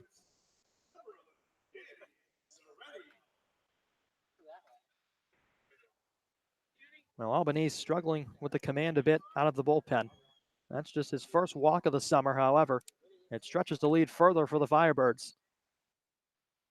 And here's the left-handed hitting Danny Soretti. A single for him as well in the ballgame. One of the 9 already here in just the 4th inning of play. A breaking ball's dropped in. Down 0-1. Well, last night, it was the Cotuit Cavaliers capitalizing on every free pass Hyannis gave up. They put up 9 runs on just 6 hits and were able to grab the win in that ball game. 0-1 pitch from Albanese. Another breaking ball catches the outside corner for strike 2. And that game last night at Lowell Park saw Hyannis put up a 5-run 8th inning to tie the ball game at 8-8. That's going to take some more comeback magic tonight, already trailing by 6. First, Albanese has to try and wiggle out of this bottom of the 4th inning. It still has the bases loaded for the Firebirds. Curveball, a high chopper in front of the mound. Albanese off the mound to get it. Thought about going to the plate. Instead, will go to first. Not in time. So another run comes in. This time it's Zach Britton. So another RBI. This time, Danny Soretti, the beneficiary. Just another infield single. This one even more cheap than the Troiani infield single. That one was tapped out in front of home plate. Hackenberg was called off by Albanese as he fielded the ball, had probably a little bit more momentum going toward first, as he wouldn't have had to turn his body as much as Hackenberg would have. But as a result, Soretti flew down the line, beat out the throw. The inning continues, still with just 1 out. Shea Wickham into the box, the 8th man to hit in the inning as he takes a big cut of the fastball low and away. So the count 0-1 to Shea. Orleans sent 9 men to the dish in the 2nd inning. And now it's just 1 out in the 4th. Just 1 batter away from doing the same thing here in the 4th, just 2 innings later. It's still loaded. 2 infield singles in this inning, and both have plated runs. A 1 pitch misses outside. Albanese really struggling so far out of the pen. Not what head coach Chad Gassman was hoping for in the right-hander. Still opportunities to bounce back with just 1 down. Double play is in order. A long stare down at Hackenberg. Now the right-hander's got his sign. He fires. Caught in a miss from Wickham. So the count 1-2. And Albanese in desperate need of a punch out here. Double-digit hits now for Orleans in the ballgame. They've got 10. and have plated 7 runs.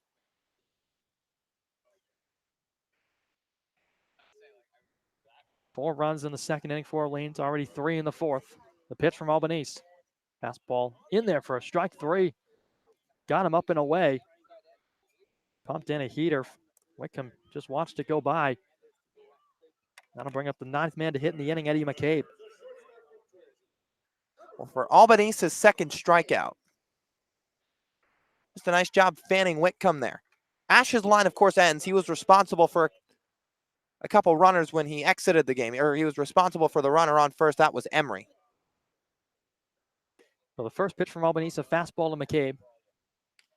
That one runs just a bit wide. So Ash's night ends 3 innings, 7 hits, 6 earned, 2 walks, 3 strikeouts. Albanese looking at trying to avoid further damage.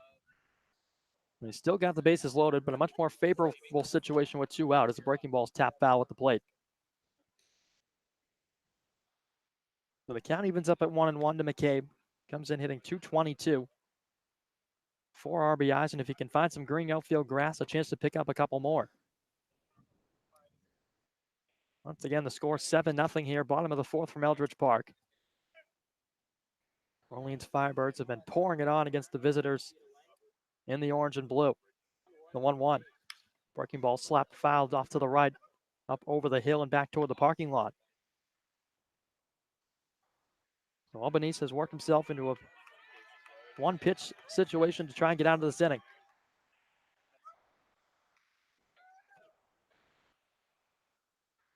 Fans starting to rustle here a bit in Orleans. The 1-2 pitch from Albanese. Breaking ball just a bit low. Good take from McCabe.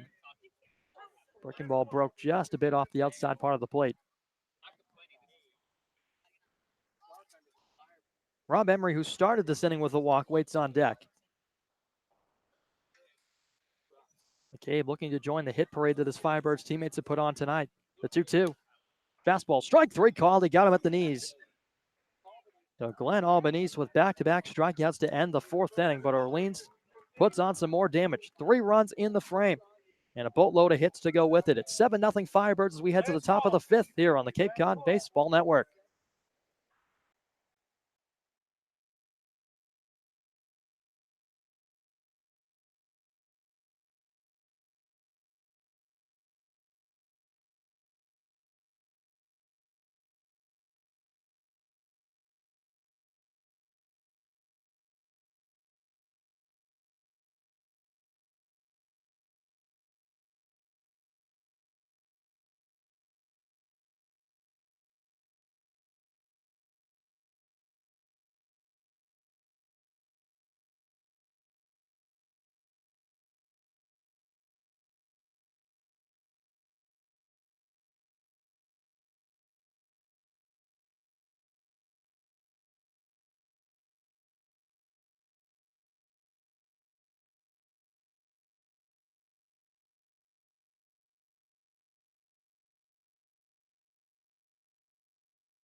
As we head to the top of the fifth here from Eldridge Park in Orleans, it's been all Firebirds through 4 frames.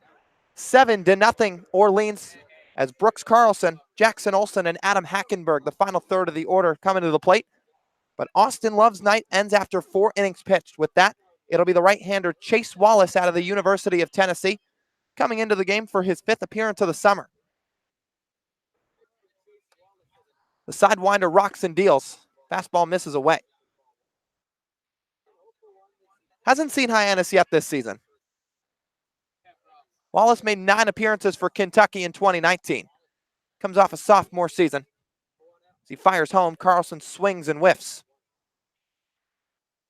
For Wallace on the Cape, 0-0 to this point. 2.57 ERA in 7 innings pitched. 3 walks to 3 strikeouts. Righty gets the sign, fires home. Carlson watches it away.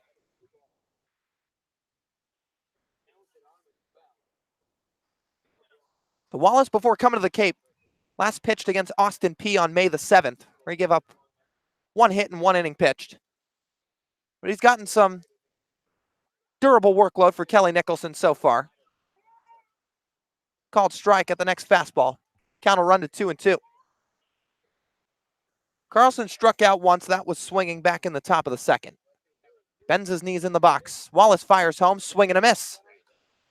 Carlson strikes out for the 2nd time tonight. It's the first punch out for the right-hander Wallace. There's one down here in the top of the 5th frame. Well, Wallace, a bit of an unorthodox delivery, comes in from about a 3/4 arm slot that time. Brooks Carlson fanning through a couple of breaking balls. It's got some good bite to it out of the hand of Wallace. Brings up Jackson Olsen. He's also struck out once today in his only plate appearance. Offering, chopped over the mound, charging in the second baseman Soretti, field glove side, fires, and it's wide of the first baseman Gill. Olsen beats it out. He'll stand at first base, and with 1 out, there's 1 man on for Adam Hackenberg. So Hyannis puts another base runner aboard. They put 2 on in the top of the 4th via the walk, but Olsen chops one over the mound that'll likely be ruled an infield single. And now coming to the plate will be the number 9 hitter, Adam Hackenberg. Right-handed hitting catchers also struck out once today. Carlson, Olsen, and Hackenberg, 3 of the 5 punch-outs for the starter Austin Love in his 4 innings of work. And Love gave manager Kelly Nicholson and his Firebird squad everything they could have asked for. Wallace takes a breath. He works out of the stretch, fires home. Fastball just inside. It's 1-0. The UNC Tar Heel Austin Love went 4 innings, gave up just 1 hit. That was on a Rigsby Mosley broken bat single. No runs. He did walk 4, but punched out 5. Wallace checks the runner Olsen at first, fires home. Hackenberg ground ball right side, through for a base hit. Olsen stops at second base, going station to station, and the Harbor Hawks have 2 on with 1 down, and a little bit of a rally starting to come together here in the top of the 5th frame. The lineup will be flipped back to the top for Anthony Servideo looking to add on. Well, if you're going to make a comeback, it's got to start somewhere, and this time back-to-back base hits with just 1 out in the inning. The bottom of the lineup doing the trick this time for Hyannis. We'll see what Servideo can do starting again at the top. So Servideo, a ground out to second and a looking strikeout. He was the 4th of 5 punch-outs for Austin Love. Chase Wallace has that glove dangling below the belt.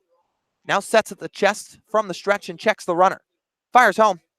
Down low, and it's 1 ball and no strikes to the Ole Miss Rebel, Anthony Servideo. Rowdy Jordan, the Mississippi State Bulldog, awaits on deck. Hyannis has 2 on. Olsen at second. His infield ground ball was ruled a base hit. And Adam Hackenberg at first after that single through the right side. Now the offering. Fastball on the inside corner, count levels. 7-0 Orleans in the top of the 5th. Hyannis trailed by 5 yesterday out at Lowell Park in Catuit by a score of 8-3. And they put up 5 runs in the top of the 8th frame to knot things up. Olsen a lead at second, the offering home. It's low and inside, 2-1. So here's the second of 4 matchups between these 2 ball clubs. The first of 2 at Eldridge Park. So after tonight, there will be a home and home coming up in the middle of July between these 2 ball clubs. One at McKeon Park, One more here at Eldridge Park. Wallace checks the runner. He fires home. Ground ball right at the first baseman, Gill. Fields cleanly on a couple hops. Flips to the pitcher, Wallace, covering the bag. That'll retire Servideo, but a productive out as each runner moves up 90 feet. Olson down to third, Hackenberg to second. And Rowdy Jordan steps to the plate with 2 out and 2 on, looking to get Hyannis on the board. And this is a big opportunity here for Rowdy. Still trying to break through for that first hit of the summer. And this would be a good opportunity to do it. He's got a couple ducks on the pond. A chance to pick up a few RBIs here. So Jordan still hitting from the left side. Switch hitting outfielder from Mississippi State set to face another SEC product, Chase Wallace, for the first time. He misses away. Ball gets by the catcher, Emery, coming home easily as Jackson Olson, and there's the first Harbor Hawk run of the evening.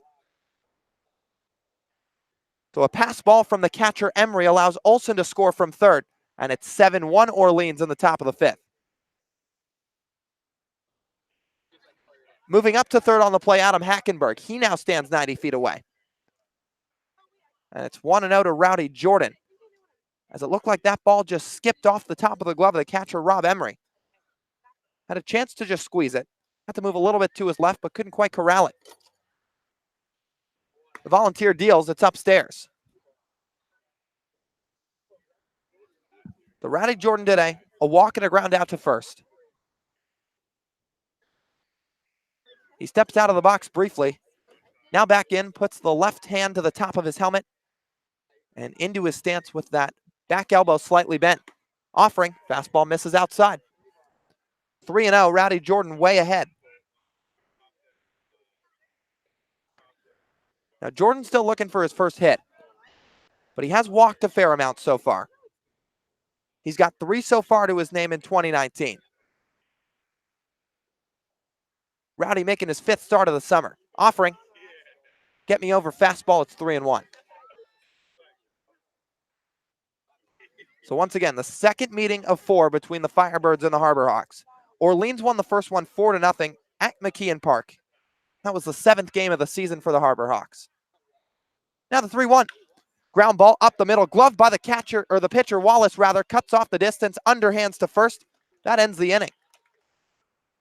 So 1 run comes across for Hyannis in the top of the 5th on what was an errant pitch from the right-hander Chase Wallace to score Jackson Olson from third.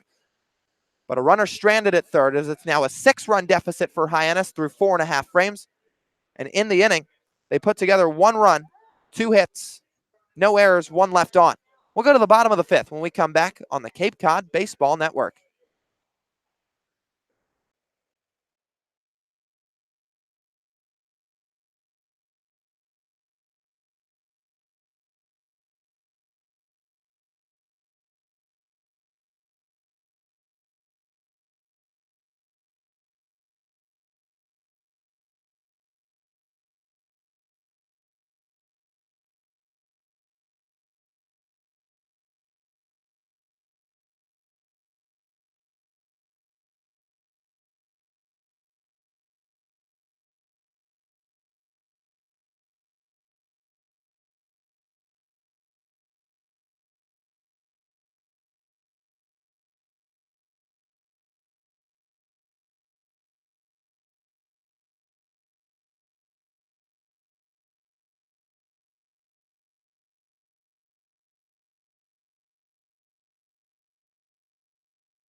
As we enter the bottom of the fifth from beautiful Eldridge Park in Orleans, the sun is just about set, but the Firebirds still roaring on offense. It's 7-1 as Kelly Nicholson's squad set to send up Rob Emery, Zach Daniels, and Jordan Lala, the 8-9-1 in the lineup. And with that, the right-hander Griff McGarry enters the game for the Hyannis Ball Club. Glenn Albanise's night ends after just one inning pitched. 3 hits, 1 run, 1 walk, 3 strikeouts. Right-hander fires, swing and a miss from the hitter Rob Emery, and it's 0-1. So Griff McGarry, a right-hander that hails from the University of Virginia, set to make his 3rd appearance and 2nd out of relief. Gets the sign from Hackenberg, fires home. Ground ball left side, it just tails foul. McGarry's 0-1 on the year. He was the man that picked up the loss against the Orleans Firebirds back on June the 19th. So 0-1 with an ERA that sits at exactly 3 coming into the outing. 3 innings pitched so far. 2 walks to 4 strikeouts. He works from the first base side of the rubber. Quickly winds and fires. Down low. And it's 1-2 to the hitter Emery. Emery's reached base twice today safely. RBI single in the 2nd, walked and scored later in the 4th. McGarry will take a breath and a rock and deal. Pop up right side. Carlson giving chase out to his left, stopped by the fence, and it gets onto the crowd. That finds the hill on the right side where a beautiful sunset is just ending here at Eldridge Park. Nightfall coming on, and just about all the way here, but still some beautiful orange and pink clouds down the right field line. And the hill still filled. An absolutely beautiful night for baseball in Orleans. McGarry ready, offers. Up high, Emery checks his swing, appeal down to first. Does not go around, according to first base umpire John Putala. For McGarry in his season at Virginia, made 11 starts, 13 appearances. Went 3-5 with a 4.56 ERA. He takes a breath. Now delivers the 2-2. Swing and a miss over the top, strike 3. First strikeout of the night for Griff McGarry, and it puts 1 on the board in the bottom of the 5th as Emery punches out for the first time tonight. And with nobody on, 1 down, it brings up the number 9 hitter Zach Daniels out of Tennessee. So for Griff McGarry, that marks his 5th strikeout of the summer. And he is a right-handed pitcher, is fairly similar to Connor Ash. Daniels wiggles the bat above his right shoulder. First offering's good for a strike on a heater. Much like how Ash often walks his fair share of guys, but also punches out a lot of batters, McGarry is pretty much the same way. He did walk 54 and 53 and a third at Virginia this year, but he struck out 64. And opponents didn't hit too well against him in terms of hits, as Daniels swings and misses at a high fastball at 0-2. Opponents hit just 216 against him.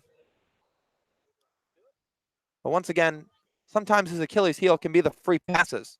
However, so far through just under 2 batters, he's looked pretty sharp.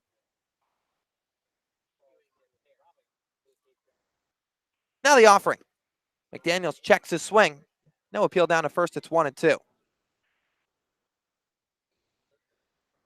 So Griff McGarry pumps in a low 90s fastball, can also mix in a breaking ball as well. Daniels 2 for 2 today. 2 runs on 2 singles. That bottom of the lineup has paid dividends for the Firebirds offense tonight. Offering. Slugged foul behind home plate over the press box.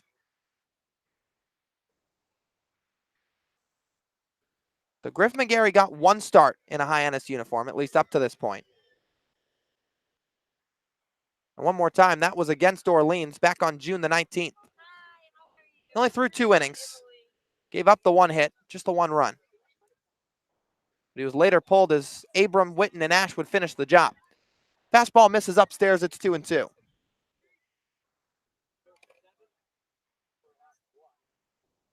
So 7-1 the score. It's 2-2 with 1 out. Daniels digs his way back into the right side of the box, looking to make it a 3-hit night.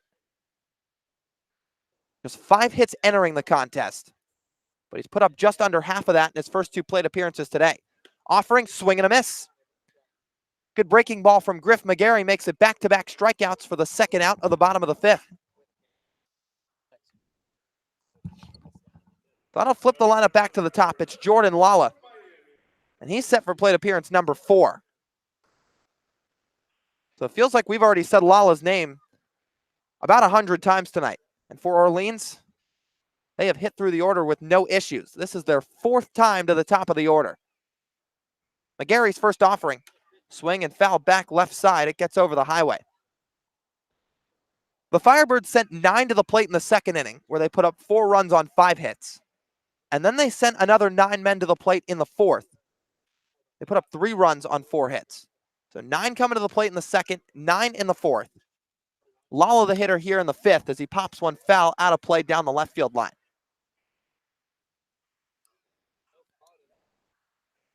9 of Orleans' 10 hits have come in those even inning frames. McGarry, however, just 1 strike away from setting down Lala and putting together a clean bottom of the 5th. Here comes the 0-2. Ground ball right side. Dunn charges in, fields at the chest level, throws on the run, and it's in time. So a clean 1-2-3 inning for Griff McGarry in the bottom of the 5th. 2 strikeouts and a ground out to second is all the Orleans Firebirds could muster. No runs, no hits, no errors, nobody left on. We'll go to the top of the 6th when we come back on the Cape Cod Baseball Network.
Harbor Hawks send their 3-4-5 to the plate as we bring you back for the top of the 6th from Eldridge Park. It's the Firebirds 7, Hyannis 1.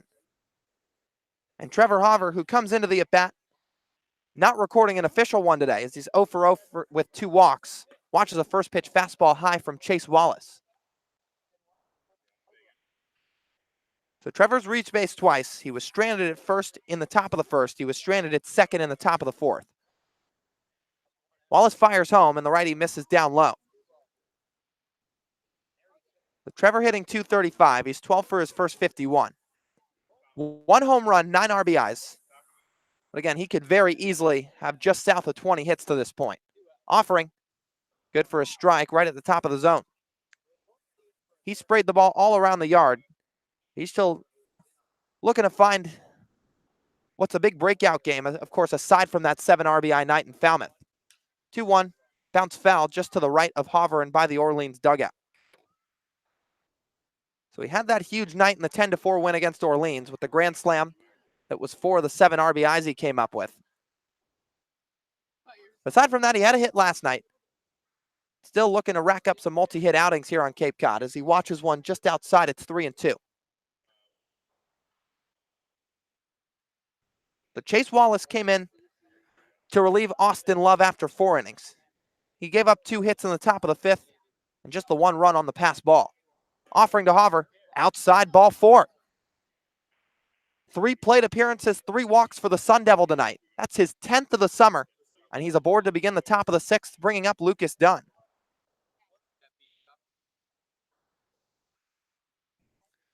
So Dunn today is 0 for 2. He's been one of the better Hyannis bats over the last week. He points the bat out toward the mound once. The right-handed hitting Dunn, wiggling the bat above his shoulder. Righty Wallace from the stretch, he fires home. Inside, it's 1-0. Now, Dunn was about as consistent as it gets at Louisville. He missed 2 weeks in the middle of March with an injury, but aside from that, he was an absolute staple at the top of the Cardinals lineup for a team that won 51 games and got all the way to Louisville. Offering, it's called strike, or rather, they got all the way to Omaha, that being the Louisville Cardinals. They made it to the Final Four of the College World Series. They eventually lost both their games to the national champion Vanderbilt Commodores. Offering, fastball in the outside corner called strike. Count 1-2. But in terms of Dunn's consistency, he kept his batting average above 300 since the second game of the season in 2019. So Louisville's 300 hitter hitting above 300 for Hyannis this summer as he watches one down. Breaking ball from Chase Wallace was in the dirt. Emery backhanded it, and Hauver just stays put at first. Dunn put together 15 multi-hit games in 2019. Looking for his first hit here tonight. Offering inside, and the count will run full at 3-2. Dunn was 1 for 3 last night, walking a hit by pitch, so he reached base a trio of times. Chase Wallace looking for strikeout number 2. Full count offering. Swing and a miss. There it is. Dunn punches out for the first out of the top of the 6th and make it a pair of strikeouts on the outing for the right-hander Chase Wallace out of Tennessee. So Dunn's punched out in his last 2 at-bats, once looking, once swinging. And Rigsby Mosley, who has 1 of 3 hits for Hyannis so far on that broken bat single out to right field, digs in with a new pair of lumber, of course. New piece of lumber, rather, as Hauver gets his lead at first. Stretch and fires, swing and a miss, and it's 0-1. Rob Emery might have taken a shot after that one. Got him around the left leg area as he winces in a little bit of pain behind the plate. Kelly Nicholson's going to step out of the dugout to have a look at him. That time's going to be called. Mosley's also reached base twice today. Single in the 2nd, and then a walk in the top of the 4th. And he's a guy that still looking to put it all together on Cape Cod. He's got the 1 home run and the 3 RBIs. But all he's done in his time at Troy is absolutely dominate. He wiggles the bat above his left shoulder. Offering, line drive, past the second baseman Soretti into right center. Hauver will stop at second base, Mosley around first, and he picks up his 2nd hit of the night. The right on cue, Rigsby Mosley shooting up that average another few points as he stands aboard first with Hunter Goodman coming to the plate. 2 on, 1 down. Goodman, who's got some light tower power in his arsenal, will dig in from the right side, looking to cut away at this 7-1 deficit. But for Rigsby Mosley, he hit .322 as a freshman in 2018, .356 in 2019 with 28 extra base hits. Offering from Wallace, Goodman swings and fouls it back.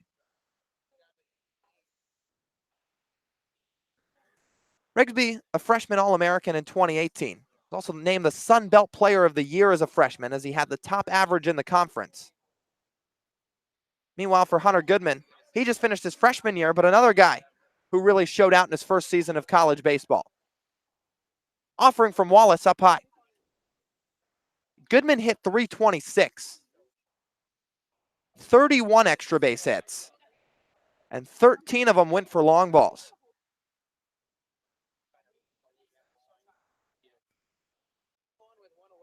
He looks out at Wallace, now comes into his batting stance as that fastball misses outside. So 2-1 the count to Hunter Goodman as time's going to be called. Emery's going to walk his way out to the mound. But Goodman's been on the radar dating all the way back to high school. He was the number 1 rated catcher in Tennessee. And he was the number 57 overall catcher in the nation. That's according to Perfect Game.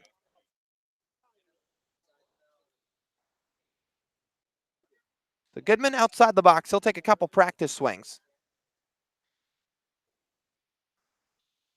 We already talked about Goodman's batting practice ability, where he hit those 4 home runs at Fenway Park on the Cape Cod workout day. 2 of them going out onto Yawkey Way. But he puts it together in game action too. 13 home runs at Memphis, 2 so far in a Harbor Hawk uniform. Now the offering. Ground ball left side through the 5-6 gap, a base hit. Hoffer will stop at third. Harbor Hawks going station to station around the base paths. And the bases are loaded with just 1 out. So Hyannis starting to put something together here in the top of the 6th.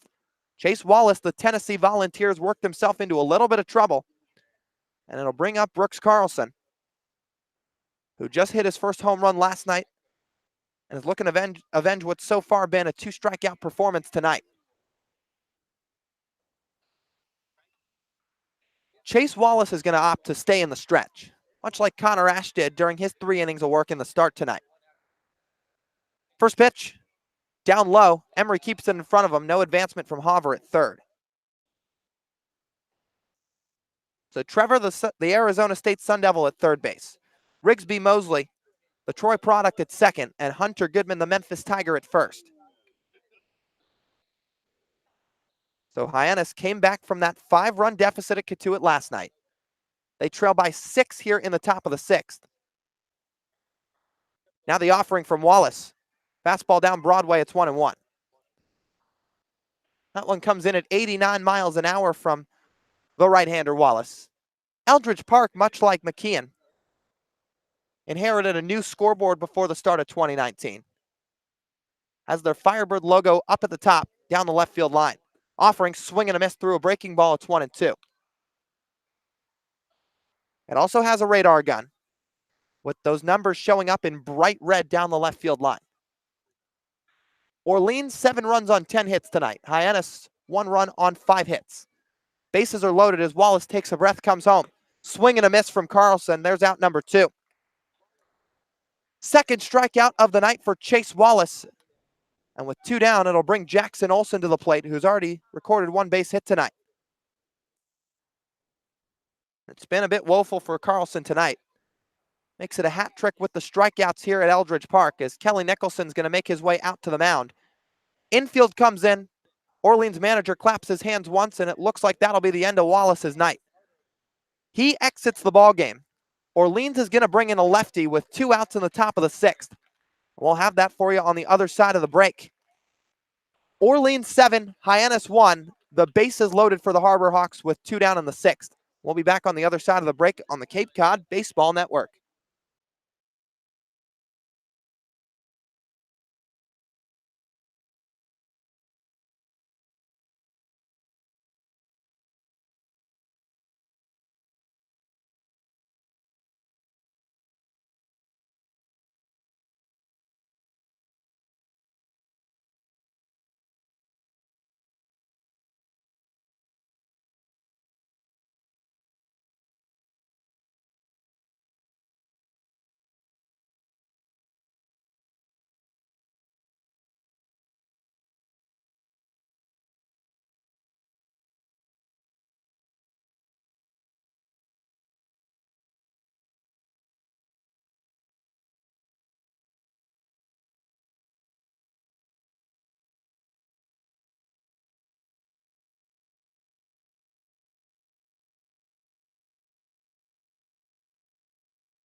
Bases loaded, 2 outs in the top of the 6th inning. Orleans leading Hyannis 7-1. As Kelly Nicholson, the Firebirds manager, opts to bring in the left-hander Carter Lohman out of the University of Louisville. As the southpaw is set to take on the left-handed hitting Jackson Olsen. But Chase Wallace's night ends after an inning and 2/3 as that pitch gets away from the catcher Emery. Here comes Hoffer from third. He steps on the plate without a throw. So Hoffer makes it the second run of the night for Hyannis. And the Harbor Hawks have plated both their runs on what'll be 2 pass balls from the catcher Rob Emery.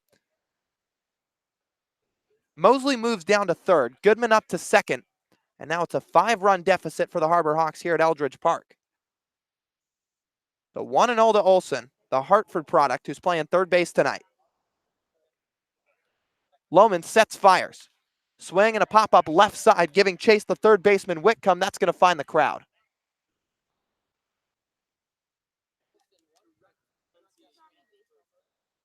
So for Carter Lohman, he's making his second appearance of the summer. Coming into tonight, he'd only thrown 2/3 of an inning.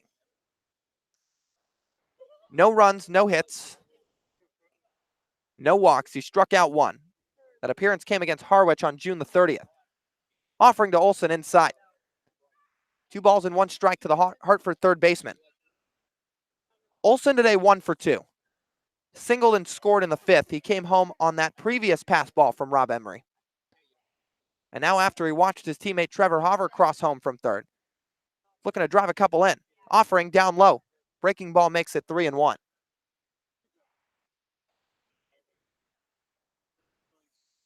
Olsen on the summer, hitting .289. So he has really shot that average back up. He had the 2-hit night in Chatham back last Saturday. He was 2 for 5 last night as well. Offering, foul back. That makes it 3 balls and 2 strikes with 2 outs. So runners on second and third. First base open, meaning the runners won't be taken off with the pitch. Orleans up 7-2. Mosley at third, Goodman at second. The left-hander Lohman has his ball behind his back. Now he'll come set and nods. The offering, swing and a miss. That ends the inning. Lohman strands 2 in scoring position as Olsen punches out to end the top of the 6th. But another Hyannis run comes across. It's now a 5-run deficit for the Harbor Hawks. 7-2 Firebirds through 5.5 frames. For Hyannis in the inning, 1 run, 2 hits, no errors, 2 left on. We'll go to the bottom of the 6th when we return on the Cape Cod Baseball Network.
Griff McGarry back on the mound for Hyannis as we come back for the bottom of the 6th from beautiful Eldridge Park. Orleans leading 7-2 with the 2-3-4 in their order. Zach Britton, Max Troiani, and Ray Gill set to come to the plate. McGarry worked a clean bottom of the 5th. 2 strikeouts and a ground out as he fires home. Fastball low, it's 1-0. Britton's 2 for 3 today. He's put together a pair of singles in his last 2 at-bats. One of them he came around to score on.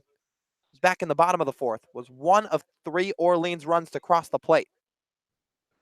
Lights shining bright now here as McGarry fires, swing and a miss from the Louisville Cardinal Britton. So Britton's college teammate as well as Orleans teammate Carter Lohman came on to strike out Jackson Olsen and end the top of the sixth. Now he steps in from the left side, watches a fastball run outside. Britton came into the day 2 for his first 11. He's already raised his average up to 286 after going 2 for 3 so far today. McGarry's offering. Fastball just low. And it's 3-1.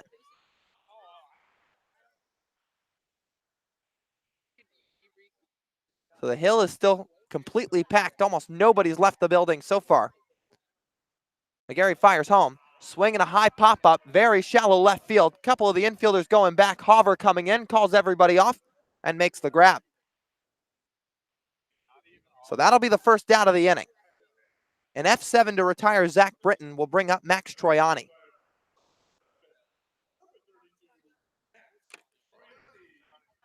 So Troiani picked up his 20th hit of the summer earlier in the ballgame. He's 2 for 3 today, much like Britton was before the flyout. McGarry winds and fires. Upstairs, it's 1-0.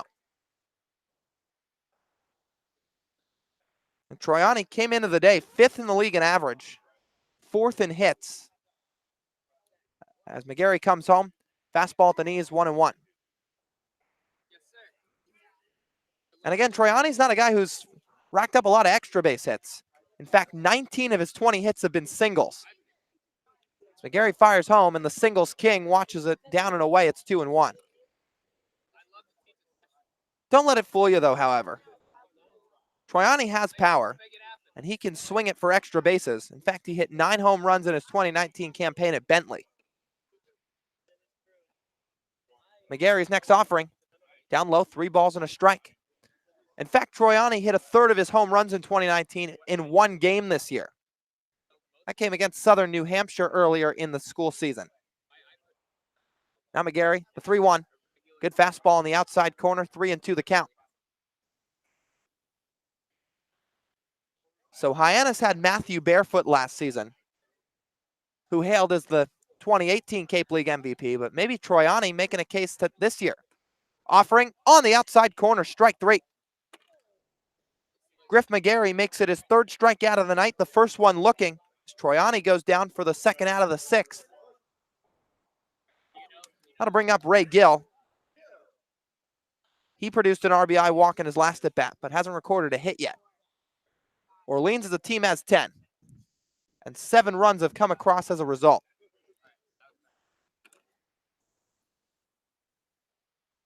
So Gill into the box. McGarry comes home.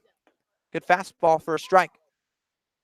Yeah, but Troiani's a guy that's proved you don't have to play at a big school to succeed up on the Cape. And through over a fourth of the season, he's made that pretty evident. Offering from McGarry. Down low, it's 1-1.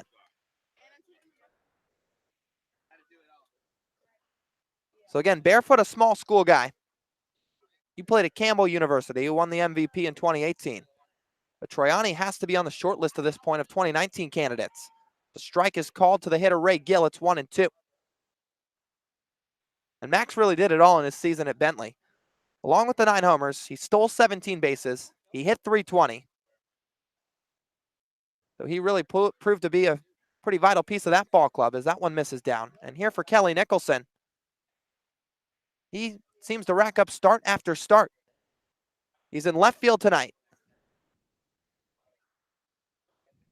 Can also play some first base. As McGarry's ready, the next pitch. Up high. And it's a full count, 3-2. So again, those short list of candidates to this point. Hayden Cantrell of Falmouth has to be on the list. Noah Campbell of YD likely making another case, as he was pretty close last year. But Troiani has to be probably one of those 5 or 7 names. Offering, up high, lost him. Ray Gill works back-to-back walks in as many plate appearances. He's the first man aboard with 2 outs in the bottom of the 6th. Orleans leading 7-2. That'll bring up the second baseman from North Carolina, Danny Soretti. McGarry puts his right hand to the bill of his cap. Soretti looking to make it a 3-hit night. He bends his knees in the box. Bat rested just on his left shoulder. Now he'll flip it out toward the mound once and put it on that left shoulder again. Gill a short lead at first. Now the offering from McGarry. Good for a strike on a breaking ball. So with Troiani, one would have to imagine those extra base hits are going to start to come. And of course, he'll take what he's done so far. A temp player who came in for Orleans, he's not going anywhere at this point. That one misses high, it's 1-1. For Troiani, even with that strikeout in his last at bat, his average sits at 351. Once again, he came into the day 5th in the league in average. McGarry the stretch and fires, fouled straight back, it's 1-2. So McGarry will get a new baseball, walk behind the mound for just a moment. But as long as those hits keep coming for Troiani, and he starts to mix in a few extra base ones with that, he's going to be in the real conversation at the end of the year. But Barefoot, a small school guy who won the MVP of the Cape League last year. Can Troiani make it 2 in a row? We'll have to see. Runner takes off, check swing, throw down to second from Hackenberg, tag applied late, and sliding in safely, Ray Gill.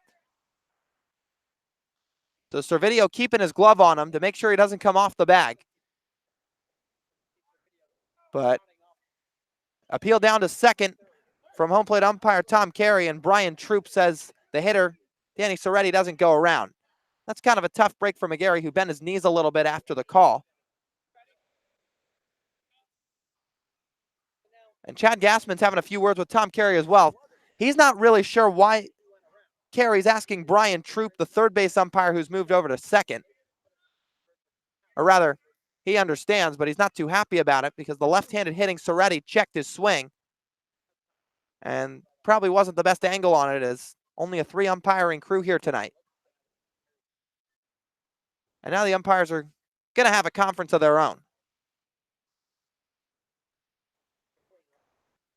Or rather, he's just going to go out to the mound to have a word with McGarry. So Hackenberg jogs behind the plate. Tom Carey, the home plate umpire, jogs back behind the plate. Gassman not too thrilled. But it's 2-2 with 2 outs to the hitter Danny Soretti out of North Carolina. He's got a single, an RBI single, a run scored, and a line out to center tonight. Orleans leading 7-2. Offering from McGarry. Breaking ball just high, and it's 3 balls and 2 strikes. McGarry started to walk off the mound, but had to come right back as he'll now deal with a full count. Anthony Servideo, the Hyannis shortstop, shaded way to his left and playing pretty much up the middle, giving a little bit of a creep job behind the runner Ray Gill at second base. 3-2 offering, ground ball right side, done to his left, fields cleanly, flips over to first. That'll end the inning. So 2 scoreless frames worked by Griff McGarry, the 5th and 6th, and Orleans is shut down on offense once again, but they hold a 7-2 lead through 6 frames of play. In the inning, Orleans puts together no runs, no hits, no errors, 1 left on. We'll go to the top of the 7th when we come back on the Cape Cod Baseball Network.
(9-1-2) coming to the plate for Hyannis as we come back to Eldridge Park for the top of the 7th.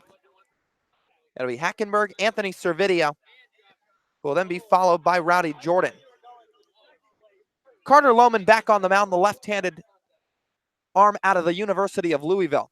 Punched out Jackson Olsen to end the top of the sixth with 2 aboard.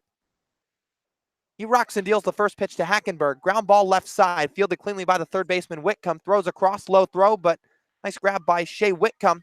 And it retires Hackenberg on 1 pitch for the first out of the 7th. That flips the lineup over. Servideo making his 4th plate appearance. And he looks to pick up his first hit. Servideo didn't get the start last night.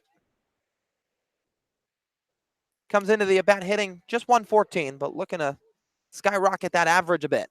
Southpaw Lohman fires at Beans Servideo on the back, and that'll draw a hit by pitch. Quickly removes his ankle protector, jogs down to first base.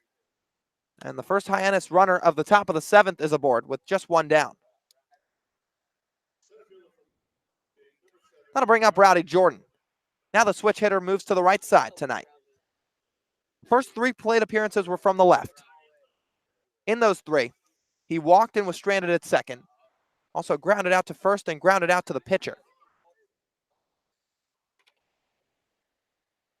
Servideo gets a healthy lead at first. He'll now walk back as Lohman quickly stepped off the mound.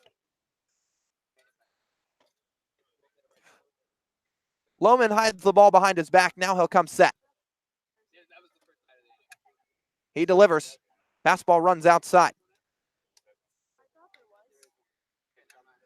So Lohman stands at 6'1", 195 pounds, hails from Fishers, Indiana. And he's set to face the Mississippi State product, Rowdy Jordan. Offering way up high, it's 2-0. Jordan himself hails from Starkville, Mississippi. And he chose to stay right in his hometown and attend one of the best college baseball programs in the country. Mississippi State went 52-15, 20-10 in the SEC this year. That placed 3rd of 14 teams. They too made the College World Series. They won their opener against Auburn, then lost to Vanderbilt and Louisville. So Jordan and the pitcher Lohman saw each other not too long ago out in Omaha. But here they square off at Eldridge Park in Orleans. Lohman comes set, checks the runner. He'll fire home. Outside, count runs to 3-0.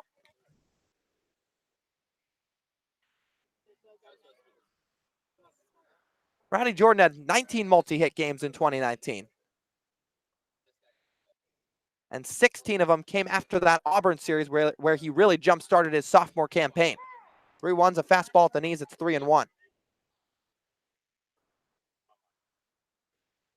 So in the second meeting of the summer between these two ball clubs, the hometown Firebirds lead 7-2. They won the opener 4-0 at McKeon. Now the 3-1 to Jordan. Pop up right side, that's going to get out of play and land on the hill. So Jordan steps out of the box to adjust his gloves. This is Hyannis' first trip to Orleans since June the 24th of 2018, where they played an afternoon doubleheader against the Firebirds. Lohman comes set, fires. Outside, ball 4. Rowdy Jordan gets issued his second walk of the night as he trots down to first, putting runners on first and second for Trevor Hauver. Well, if you're going to get base runners on, this is the guy you want to see at the plate. Hyannis loaded up the bases back in the 6th inning. They scored 1 on a wild pitch, but were unable to do anything more. Let's see what they can do here in the 7th. So Hauver's reached base all 3 times today. All 3 times coming on a walk. Now the offering from Lohman. Inside, it's 1-0. And Hyannis as a team tonight has walked 8 times. You might think that's a lot. But Orleans as a team has walked just 4 times. Offering from Lohman. Way inside it, jackknives Hauver 2-0. So 8 walks tonight for the Hyannis offense. or rather be it six walks. 3 of them coming from Haver. In terms of strikeouts, Hyannis has punched out 9 times. Orleans has also punched out 9 times. 2 out, good for a strike.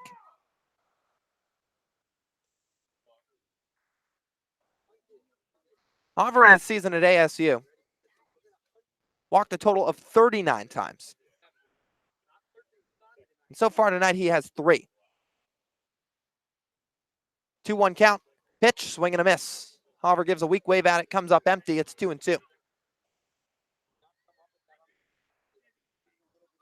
So Lohman, the left-hander, put Servideo on at second with a hit by pitch and worked a full count walk to Rowdy Jordan, putting him on at first. So lefty-lefty matchup here as Haver's looking to drive in a couple. He's already got 9 RBIs on the season. 7 came against Falmouth. Offering down low, 3 balls and 2 strikes. So another full count for the Louisville Cardinal Lohman here in the top of the 7th.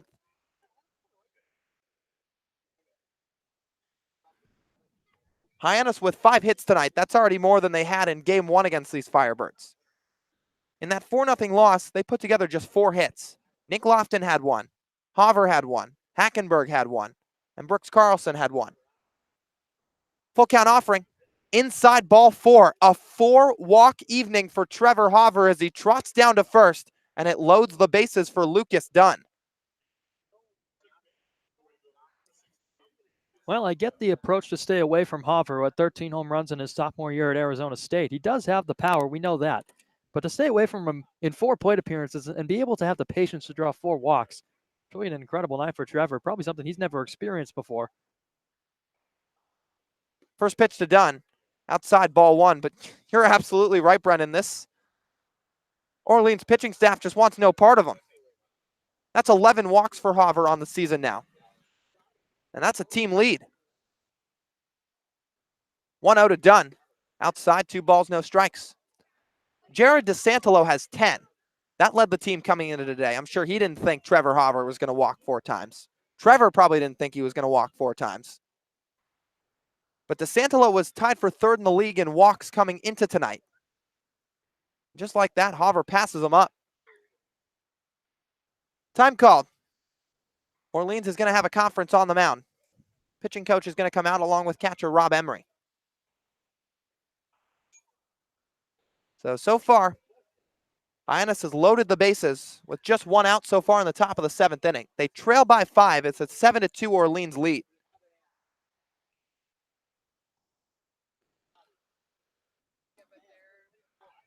So meanwhile for Hyannis now, they've drawn 7 walks as a team. On the season, that's now 50. Meeting concludes, pitch to Dunn. Down low, it's 3-0.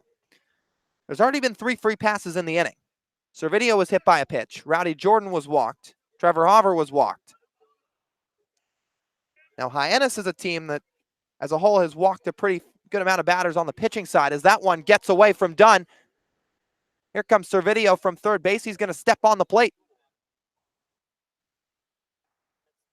So 3rd run of the day comes across for the Harbor Hawks. Lucas Dunn draws a walk as Lohman lets one fire away with a wild pitch.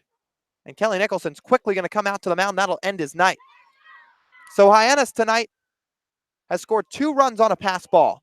They've now scored 1 on a wild pitch. Or rather, technically it's not really going to count as a wild pitch as the bases were loaded. But Dunn draws the walk, an RBI base on balls for him, making it 7-3 Orleans in the top of the 7th, and Lohman exits the ballgame. A right-hander will come on for the Firebirds on the other side of the break, but Hyannis has something going here at Eldridge Park. Bases loaded, 1 out, now a 4-run deficit, and we'll be back on the other side of the break on the Cape Cod Baseball Network.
Back in Orleans at Eldridge Park, and Hyannis has something going on offense.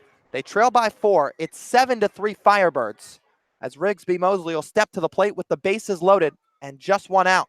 With that, the right-hander Nick Garcia out of Chapman comes into the game for his 7th appearance of the summer. His first against Hyannis. So he'll immediately come to the stretch, sets at the letter level, fires home. Inside to Rigsby Mosley, it's 1-0. So Garcia on the season, 0-1 record with a 5.40 ERA in just 5 innings pitched. He's walked 3 and struck out 5. Now the stretch in the offering. Line drive into center field. That's going to fall a base hit. Jordan comes home to score. Everybody going station to station. And Rigsby Mosley makes it a 3-hit night here at Eldridge Park, cutting the lead to 3 for Orleans. It's 7-4 from Orleans at Eldridge. And Hunter Goodman, the go-ahead run coming to the plate with the bases juiced. Well, how about Rigsby Mosley finding the stroke? And Lyle, the thing that really stands over the course of the past couple nights is the resiliency of this offense. We mentioned it a few times over the course of tonight. The 5-run comeback that was mounted last inning to it ultimately fell short, but Hunter Goodman here, the go-ahead run at the dish. First pitch from Garcia, big hack and a miss. He was looking to give Hyannis the lead with that one. It's 0-1. So Hoover stands at third, Dunn's at second, Mosley's at first, and Goodman's 1 for 3 today.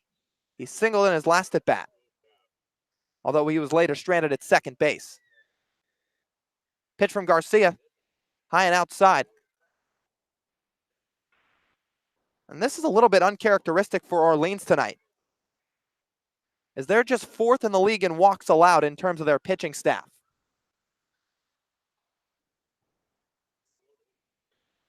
Goodman wiggles the bat above his right shoulder, offering, swing and a high pop-up, towering into shallow right field. In comes the right fielder, Daniels. He's going to make the catch. Hoover tags from third. Throw's going to be cut off and no play at the plate. Sacrifice fly does the job for Hunter Goodman. And all of a sudden, it's 7-5 Orleans.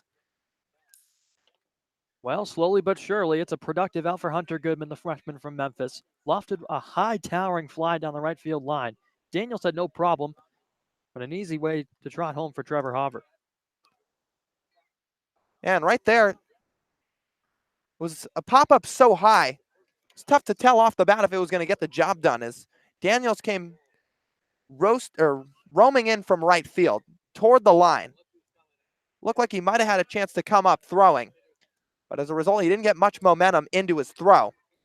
He caught it a little bit off his back foot, giving Hoover an easy coast home from third. And with that, runners on the corners, 2 outs. Ball game getting closer and closer here in Orleans, and Chad Gassman opts to put in pinch hitter Jared DeSantolo into the ball game. He'll hit for Brooks Carlson. You know, Brendan, while Jared digs in and gets set, it'll be interesting to see what the defensive changes are when Hyannis goes back out to the field for the bottom of the 7th, because earlier today, Jared DeSantolo was taking some ground balls at first base with Brooks. Of course, he's a third baseman by trade. We'll see what Gassman opts to do, but here, opting to go with the bat. First pitch from Garcia, down low, it's 1-0. So DeSantolo stands at just 6 feet, 185 pounds. Not an incredibly lengthy first baseman, but can already play one corner position. Taking some ground balls over from the right side at first base. 1-0. Down low, 2 balls and no strikes to the FAU out. And if you're Chad Gassman, Brendan, this has got to be a pretty easy call. You want to continue to chip away at the lead, go ahead and put in the guy in DeSantolo, who coming into today is hitting .351. He's walked 10 times already. Entering tonight's play, that was tied for 3rd in the league. So he's been an absolute on-base machine so far.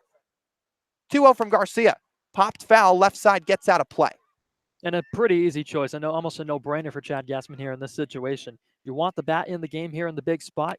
You've cut the lead down by a considerable margin. Make it 7-5 now with the runner in scoring position.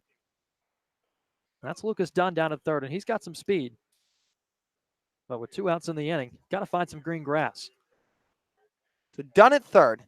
Rigsby Mosley at first. He's had himself a 3-hit night. Stretching the offering from Garcia. Down low, but called a strike, and count runs to 2-2. A borderline strike from DeSantolo is just shaking his head outside the box, cracks a slight smile as he stares down his bat outside the left-handed batter's box, takes half a practice swing and digs in. 7-5 Orleans. The tying run, Rigsby Mosley, stands at first base, getting a solid lead. Time's called, and DeSantolo will adjust the Velcro on his batting gloves inside the box. So Jared, 13 for his first 37 on Cape Cod. 2 RBIs thus far. 2-2 the count. Garcia gets the sign, comes home. Line drive deep down the right field line, hooking foul and onto the hill. So Jared gave that one a ride. Just a little bit out in front as the count stays at bay. Yeah, Jared put a charge into that ball, just a little bit out in front of it that time. Launches it down the right field line. Not sure if that one had home run distance, but he sure put a shot down the line.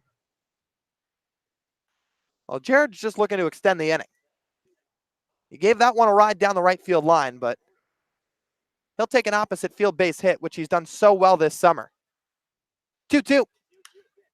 Popped foul up and out of play over the highway behind us down the third baseline. Jackson Olsen awaits on deck if we get there. But Hyannis trailing by 2. They were down as much as 7-0 through 4 innings. 7-5 once again the score. Infield playing back with 2 outs. The stretch and the 2-2 on the way from Garcia. Up high, count runs full. Rigsby Mosley takes off for second with nobody covering, and he slides in without a throw. So all of a sudden, 2 runners in scoring position. The tying run at second base. And DeSantolo's got himself a 3-2 count.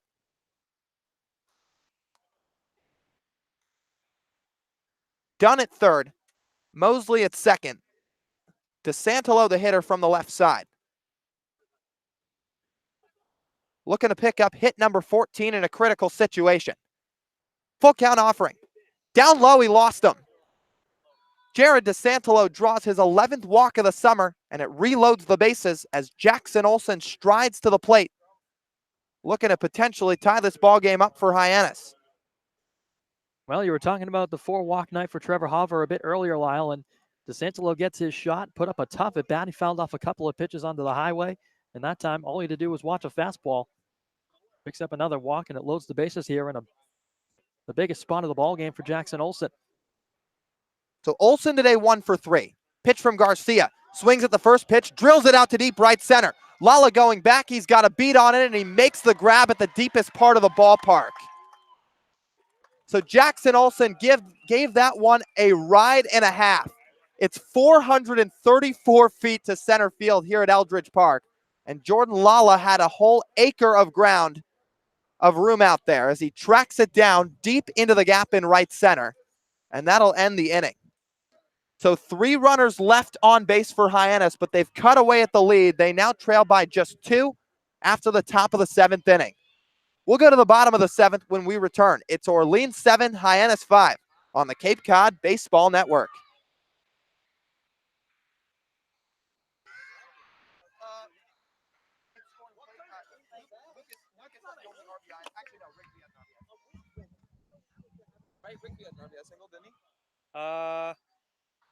Yeah, he did.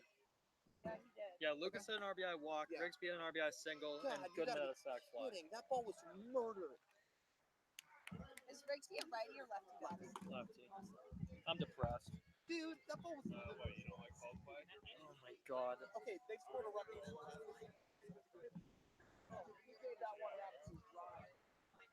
This is so Griff, yeah. DeSantolo's a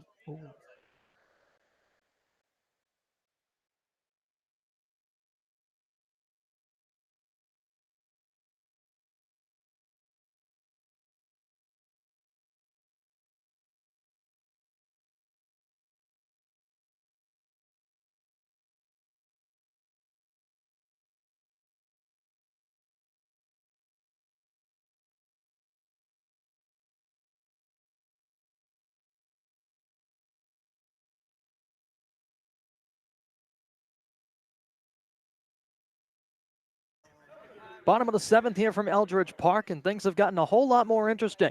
The score now 7-5. Hyannis once trailed 7-0 after 4 innings of play. But they have scored at least 1 run in each of the last 3 frames, 1 in the 5th, 1 in the 6th, and 3 in the 7th. But now it's Shea Whitcomb at the plate to lead things off in the bottom of the frame for Orleans as the first pitch from Griff McGarry trails to the backstop. It's 1-0. Well, the story of the night for Hyannis on the offensive side of things has been free passes, and they've racked up a lot of them. Trevor Hopper alone, who stands in left field now with Hyannis on the defensive side of things, he's walked 4 times. There's another pitch, a fastball that time from McGarry, missed high. Yeah, and Brendan, not like the Orleans pitching staff again either. They'd issued just 40 walks coming into the day. That ranked 4th in the Cape League. And this is an Orleans pitching staff that, check this out, coming into tonight, had 15 arms with a sub-3 ERA and 14 with a sub-2. 2-0 pitch, a fastball just below the knees. And that's to be expected with a team ERA as low as a 2.52 like Orleans has. A lot of arms out of the Orleans bullpen that can fire it in there. But a lot of free passes, a bit wild tonight. But they still are clinging to a 2-run advantage. Griff McGarry trying to get his bats back to the plate, but he misses up high, and it's a 4-pitch walk. So Shea Whitcomb gets on base for the 2nd time tonight. And that will transition things to Eddie McCabe, the shortstop tonight for Orleans, as he strolls up to the box. 7 runs on 10 hits for Orleans tonight, 5 on 6 hits for Hyannis. He also picked up 1 error in the process, but it hasn't come back to bite him too much as the offense has found another way to battle back yet again for the 2nd night in a row, with still some time left to go in this ball game. First pitch to McCabe, spiked in the dirt. It gets past the catcher, Hackenberg, advancing up 90 feet is Whitcomb. Takes a brief turnaround second, but will pull up there, so he's in scoring position with nobody away. Eddie McCabe trying to avenge an 0-for-3 performance, and now pitching coach Ray Korn will emerge from the dugout. Trying to settle things down with his right-hander from Virginia on the hill. Yeah, and Brendan, you talked about the offense starting to chip away again. Once again, as this ball game's gotten into the late innings, they've come to life, and they were ever so close to finding themselves a lead. I mean, Jackson Olsen absolutely launched one out to deep right center. Jordan Lala ended up running it down, but this is a ballpark that has dimensions maybe as crazy as any on the Cape. Right field is 314 down the line. It's 359 in the gap. It's 300 down the left field line. So that's short, but that's not the craziest part. The craziest part is, like we mentioned at the end of the top of the 7th, it's 434 to dead center. And urban legend has it, the only guy that's ever put it out of that distance to dead center is Frank Thomas in 1988. So Olsen gave that one an absolute ride, but couldn't quite join any elite company. If he hits it anywhere else in the ballpark, that's probably a Hyannis lead.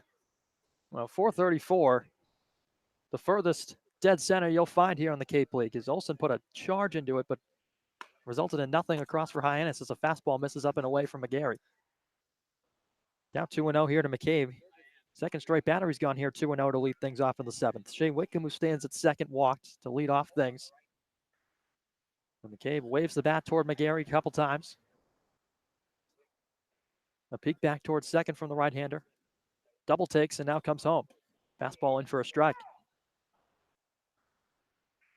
And that ball that Jackson Olsen drove to dead center, Lyle, that's out in just about any other ballpark around the Cape. I don't think there's any doubt about it. And that would have given Hyannis a lead. Yeah. There's no doubt about it. That was one of the better hit balls he's punched all season. There was a heck of a play from Jordan Lala in center field. He went a country mile to go get it. Dunn came charging in for the cover second, a cut and a miss from McCabe. So the count levels at 2-2. Dunn keeping a close eye on Shea Whitcomb out at second base. A slight wind coming across the ballpark now. Rolling across from left to right. McCabe, bat resting above his right shoulder, a 2-2 count with McGarry. Right-hander kicks and deals. Fastball swing and a miss, strike 3. So a big punch out for the Virginia Cavalier. And there's one down with one on for Rob Emery. He's really had that fastball working tonight. I mean, he just raises the eye level there of the hitter Eddie McCabe, puts it just above the letters, and he gets them to chase after it and fan. Chad Gassman's going to come out to the mound, and it looks like that could be the end of McGarry's night. But there's nothing he has to be upset about. an absolutely phenomenal 2 1/3 innings. He strikes out 4. He didn't give up a hit either. So a great outing out of the bullpen for Griff McGarry, but Chad Gassman having a long conversation with him out on the mound. And he might wait for home plate umpire Tom Carey to make his way out to the hill to break up this meeting before he goes to the pen. Yeah, and he's done that a few times this season. He likes to give his relievers as much time as possible. Carey's just standing a little bit up the first base line right now. And Gassman just kind of looking out toward the bullpen. But now they're going to get a reliever into the game, so that will end McGarry's night. But again, a really, really strong outing in relief. So Chad Gassman takes the ball from Griff McGarry. He's going to turn to his 4th arm of the night here from Eldridge Park. We'll have that for you on the other side of the break when we return on the Cape Cod Baseball Network.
Back here from Eldridge Park off the pitching change, Chad Gassman turns to a southpaw, making his debut in a Hyannis uniform in 2019. It's the Florida State Seminole, Jonas Scolaro. Made 24 appearances in his school season in 2019 as a freshman. Went 3-2, pitched 45 innings, gave up 35 hits, and yielded 25 earned runs. He comes in a 2-run ball game here at Eldridge. And a pinch hitter into the ball game for Rob Emery, David Avidia. That's from the right side, righty-lefty matchup, a fastball in for a strike on the outside corner.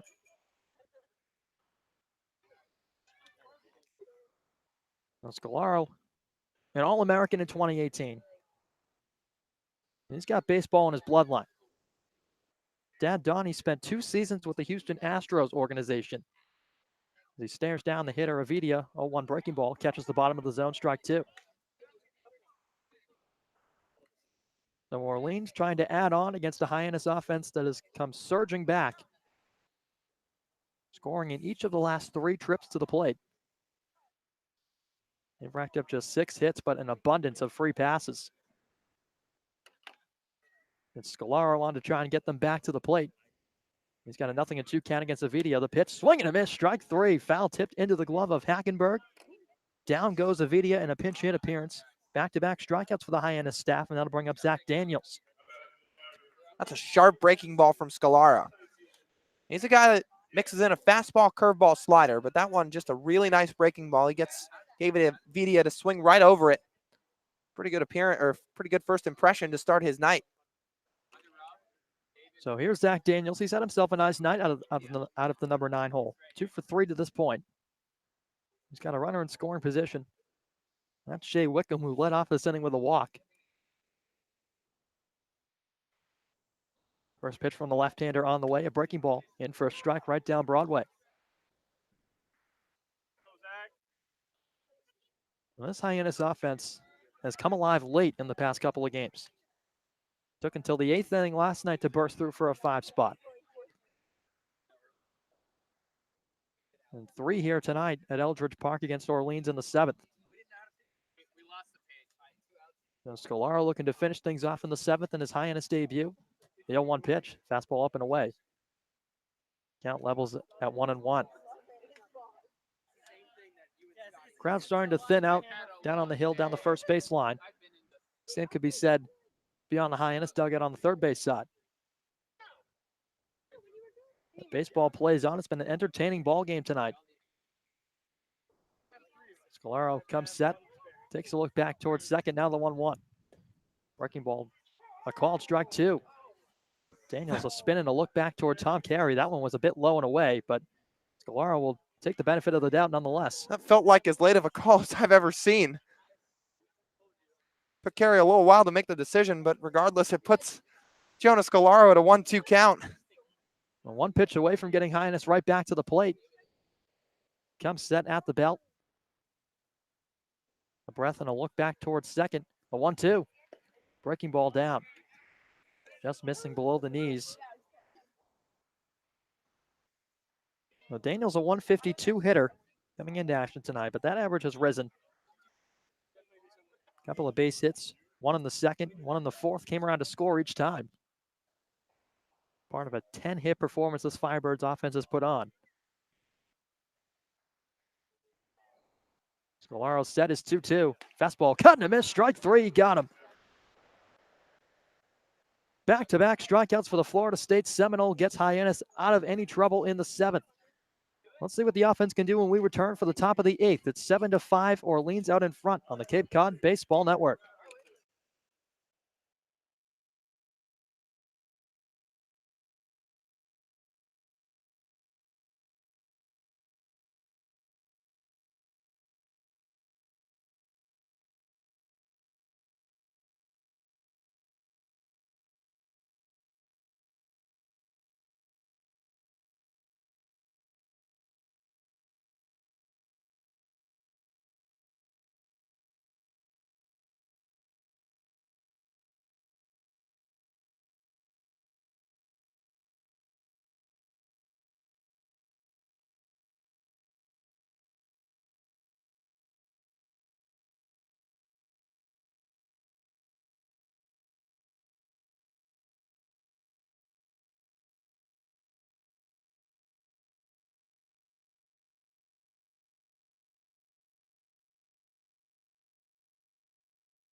Top of the eighth here from Eldridge Park as we return here from Orleans. Hyannis trails it by 2. It's a 7-5 score. The Firebirds out in front. Things will lead off here with Adam Hackenberg, followed by Anthony Servideo and Rowdy Jordan. The Hyannis offense that has come alive in the past 3 frames. Again, put up a run in the 5th, 1 in the 6th, and 3 in the 7th as the catcher digs in from the right side and watches a fastball go by down and away. Well, Hackenberg tonight, a 1-for-3 effort. He singled but was stranded at third. That came in the 5th inning. But again, just 6 hits for this Hyannis offense. The 1-0 is sent down the left field line, a high pop-up. That'll drift back onto the highway. Well, Hyannis, despite trailing by just 2 in this game, they've left 10 on base to this point. And that number extraordinarily high. They left an abundance on last night as well against the Cotulla Cavaliers in a 9-8 loss. Rajanu put the final nail in the coffin last night. A 1-1 to Hackenberg. Fastball up and in.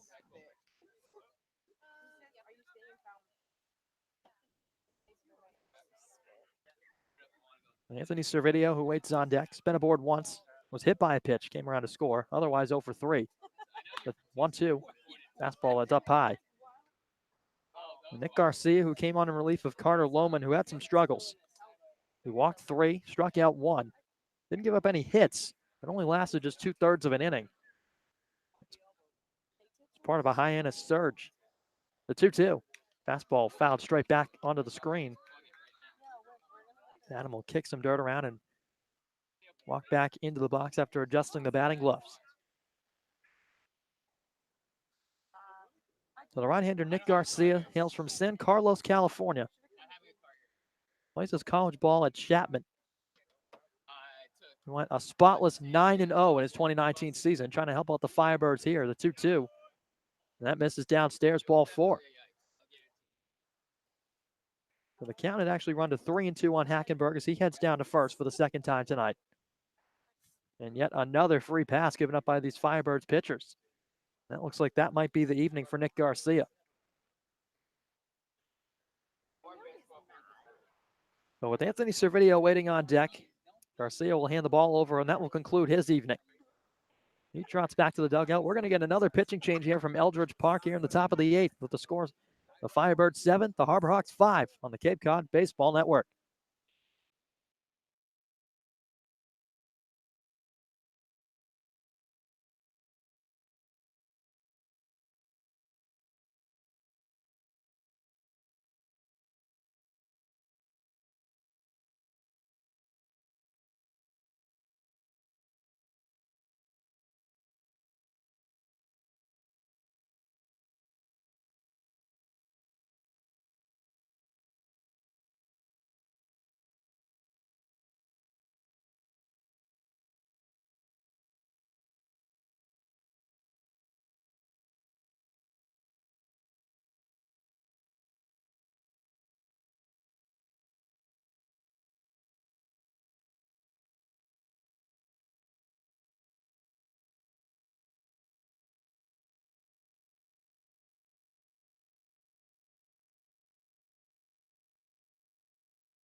Welcoming you back into Eldridge Park off the pitching change as Anthony Servideo makes his way to the plate. It's a southpaw on for the Firebirds, Isaac Escada, a left-hander out of Southern California. Made one appearance so far for Orleans on the summer, and he worked 2 2/3 of scoreless baseball. As a matter of fact, it was almost perfect. He gave up no hits, no runs, no walks, and struck out 3. So Servideo bats here with 1 on and nobody out in the top of the 8th. Lefty-lefty matchup. First pitch from Escada fired a breaking ball in for a strike.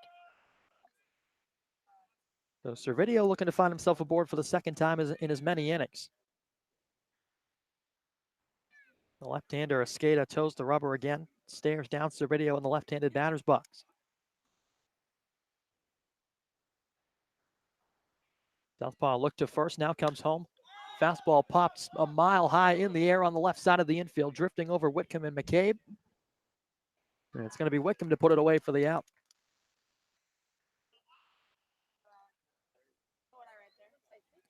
So that'll bring up Roundy Jordan with 1 down. Servideo got a bit under a high fastball from Escada. Popped it a mile high in the air. So 1 down. Adam Hackenberg resides at first base. He led off this inning with a walk. And that walk resembled the 10th free pass Hyannis has mustered up tonight.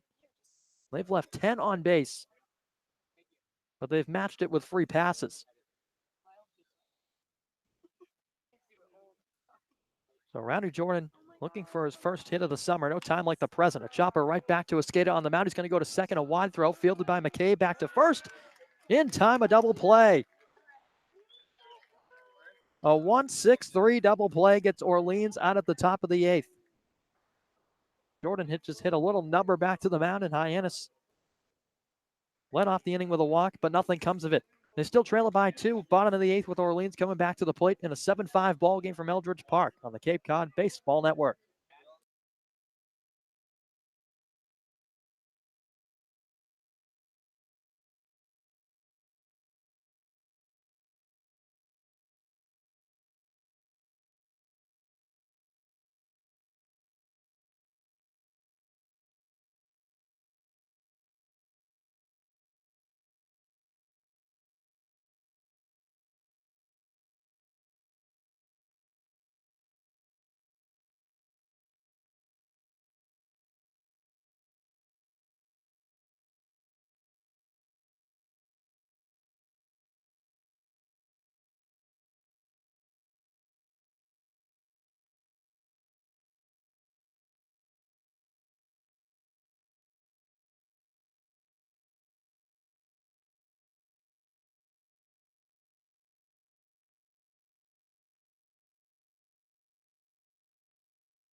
Bottom of the 8th inning here from Eldridge Park. It's the Firebirds 7, the Harbor Hawks 5.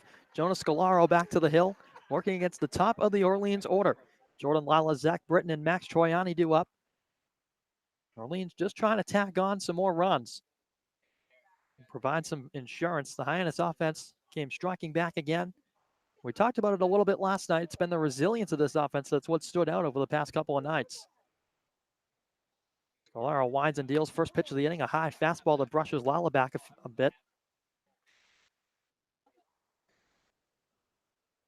So the count 1-0 to Lala, who was a .243 hitter entering tonight. He's been aboard once, struck out twice, and bounced out to Lucas Dunn at second base in his most recent plate appearance. Scalaro out of the windup, fires a fastball, popped up left side into shallow left field, drifting back onto the short grass. The shortstop Servideo, and he'll make the catch moving toward the line. I don't know which number he was. So Jordan Lala is set down. That'll bring up Zach Britton. He'll step in from the left side. Nobody on, one out. Lights are on and shining bright. Orleans offense has put up 7 runs tonight on just 10 hits.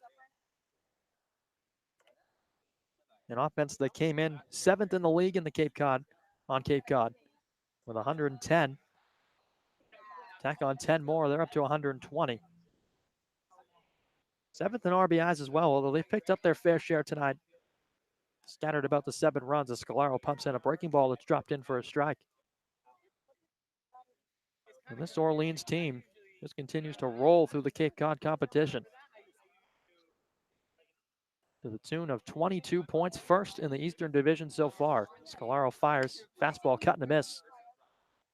Britton well behind a big heater from the Florida State Seminole left-hander.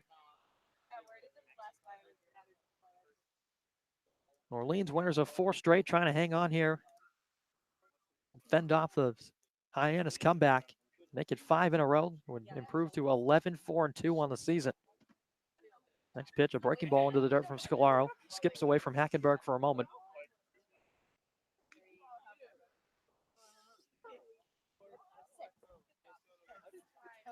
So Scalaro gets a new baseball, will climb the back of the hill once again. Infield straight up, outfield just about the same.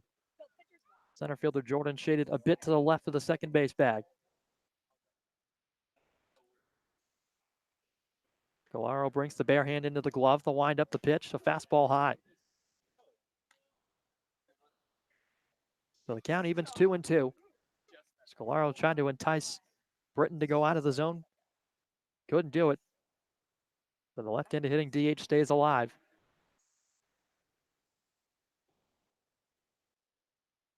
Galaro back into the windup, deals a breaking ball way inside. Britton spinning the back out of the way. So the count runs full. First of the ninth that Scolaro's had to deal with. And we mentioned the 10 walks for Hyannis. On the flip side, Orleans has walked half as many times, just 5. Ash had 2. McGarry gave up 2. There's a 3-2 slapped on the ground toward Dunn at second. Picks it up, fields cleanly, fires to first. On to DeSantolo, who's a new defensive replacement in time. And there's 2 down. So here comes the Bentley singles machine, Max Troiani, with nobody on, 2 down. Bottom of the 8th inning here from Eldridge Park. And Troiani really was everything at the top of the Bentley Falcons lineup in 2019. We mentioned the 320 average, the 9 long balls, a third of them coming on the road at Southern New Hampshire University earlier on in the spring. Batting with 2 down here, just trying to get some more cuts in as he waves and misses at a fastball. Nothing in 1. Galaro fired that in on the outside corner. And to Scolaro's credit, he had some swing and miss stuff at school at Florida State. Racked up 46 strikeouts in just 45 innings. The 0-1. Popped up right side. That's going to drift foul up and onto the hill. Resides just to the right of the press box here from Eldridge Park. Flag still blowing from left to right and a bit inwards toward the home plate area. I mean, I like my own handwriting. Are you erasing it? I like. So no balls and 2 strikes with Scolaro. Troiani at the dish, nobody on. The 0-2 pitch. Chopper just to the left of the mound, up the third baseline, out of the crouch. Hackenberg to get it, fires to first, close play, not in time. So the second infield single for Max Troiani, make it a 3-hit day. And this guy just keeps finding ways aboard. And he could really earn the nickname, the singles king. Aboard for the 3rd time, the second infield single he's had. He had 1 on a ground ball to Anthony Servideo earlier on in the ball game, and this time he gets the better of Jonas Scolaro on the hill. It was a tough play. Trickled right up the short grass down the third baseline. It was a tough play for Hackenberg, who had a long way to go out of the crouch. Would have been a tough play for Scolaro, being a lefty, having to turn the body and fire onto DeSantolo at first. But Hackenberg gave it an effort, made it a close play. And Troiani aboard. And the new batter at the plate, Ray Gill, takes a strike on the outside corner. Now, Gill's been aboard twice in his own right.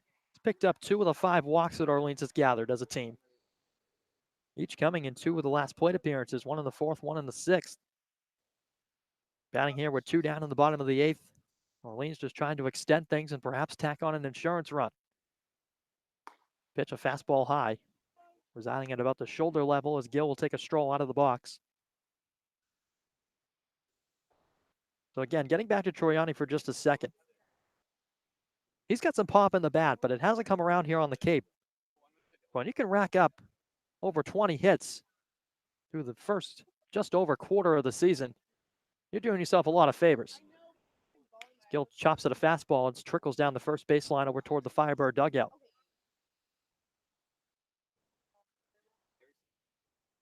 So 1-2 strikes to number 44 in the red and black. Scolaro stretching out on the mound. Again, came on in relief of Griff McGarry, who worked a couple of strong frames. Trying to give Hyannis one last chance to battle back at the plate in the top of the 9th. If they have a last-ditch effort left. Scolaro set his 1-2. Breaking ball outside. Hackenberg moved a bit to the right to corral it. Thought about making a back pick to first, as we've seen him do a couple times, not only tonight, but throughout the season. He did that once last week. That cost Hyannis a run. It was in Harwich. Threw over the shoulder of a right-handed batter. Scolaro looked back toward first. DeSantolo holding the runner on. Now he takes off, cut and a miss, strike 3, and that'll end the inning. So Troiani took off for second, but to no avail. It was a failed hit and run from Ray Gill. And Jonas Scolaro works out of the 8th inning with Hyannis having one last chance as we enter the top of the 9th, and we return on the Cape Cod Baseball Network.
It's Trevor Hover, Lucas Dunn, and Rigsby Mosley. The last chance for Hyannis in the top of the ninth as they trail it by 2. It's the Firebirds 7, the Harbor Hawks 5.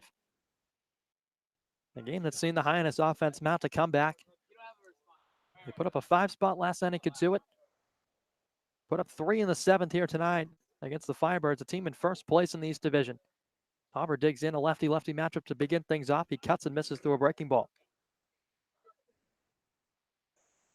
Isaac Escada, a 6-foot sophomore and a USC. Worked a clean last inning against Hyannis in the 8th. He's got an 0-1 count to Trevor. A breaking ball misses down but below the knees. So the count even at 1-1. Trevor's been aboard 4 times, each by way of a walk. So a very unique outing for Trevor tonight, looking to pick up a base hit and start things off for Hyannis in the 9th. 1-1.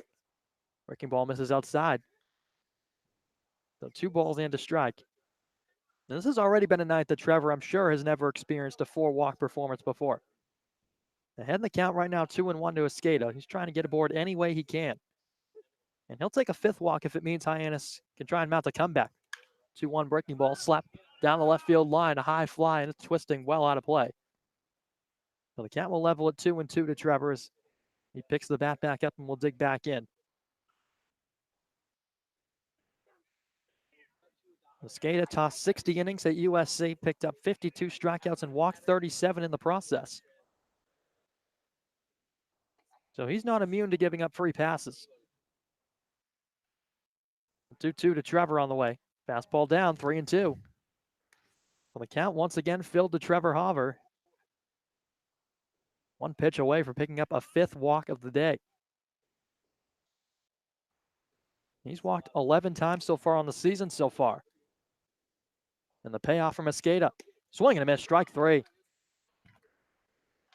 So a big punch out of a big bat in the Hyannis lineup in Trevor Hover. And that'll give way to Lucas Dunn with 1 down, nobody on in the 9th. Well, it's pretty crazy that Trevor was really 1 pitch away from a 5th walk. That really would have been something, but unfortunately, he got one right at the bottom of the zone. He gave a good hack at it, but couldn't get anything of it for the first out. And Hyannis looking to put something together here in the top of the 9th. They trail by 2, but they got the right part of the order up to try to put together a rally. So here's Lucas Dunn with nobody on, 1 down. Swings at a first pitch fastball and sends it over onto the hill on the right side beyond the Orleans dugout. Well, the guy on deck, Rigsby Mosley, been to the plate 4 times. He's been aboard 4 times. 3 of them way of a base hit. Well, Dunn in front of him trying to do the same as he takes a breaking ball, a called strike low and away. Been a wide strike zone from Tom Carey tonight. It's been a couple of breaking balls that have been called down and away for both sides. And Dunn finds himself in a hole 0-2, the pitch. Breaking ball just outside, tried to paint the black. Skata couldn't pick up the call, but Dunn stays alive.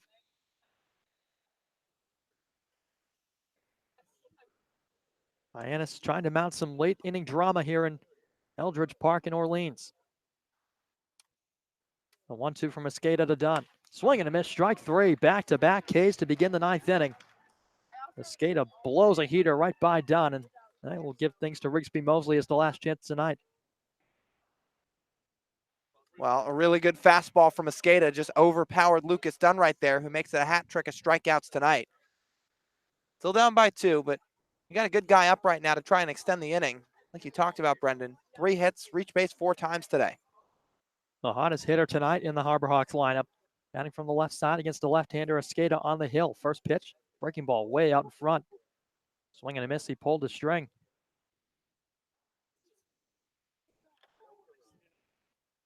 So Escada trying to lock the door on a Hyannis comeback tonight. Would be the second night straight Hyannis fell short as an 0-1 breaking ball slapped into the Orleans dugout foul. So the Harbor Hawks down to their final strike this evening. Should Mosley find a way aboard, it will be Hunter Goodman loosening up in the on-deck area. Hoping for one last chance. Goodman has picked up a single tonight. But the 2-strike pitch to Mosley. Outside. Count moves to 2-2.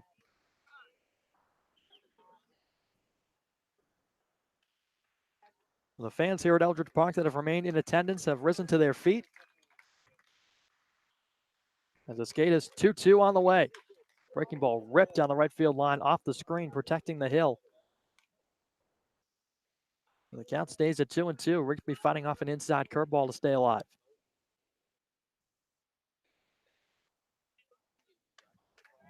Rigsby Mosley putting up a tough battle, not letting a skater escape this one quietly. The next 2-strike pitch on the ground left side, ranging after it. Wickham. He's got it up to first in time, and that's the ball game. They got Mosley by about half a step, but good enough to seal the win for the Firebirds. They pick one up here at home at Eldridge Park. They improve to 11-4-2 on the season. Final score of 7-5 tonight. Hyannis falls to 3-13-1 on the season. And Lyle, the offense tried to mount a comeback, but again, not enough from the staff tonight. Yeah, second night in a row, they pulled it together late in the ball game. They started to put together a really nice rally. It just fell a little bit short, and you can't help but just continue to think about that Jackson Olsen ball that was absolutely scorched. But the confines of Orleans just taking it down as Jordan Lala was able to flag it for the final out of the top of the seventh. Couldn't really muster up anything in the eighth or ninth, but it's a good sign to see.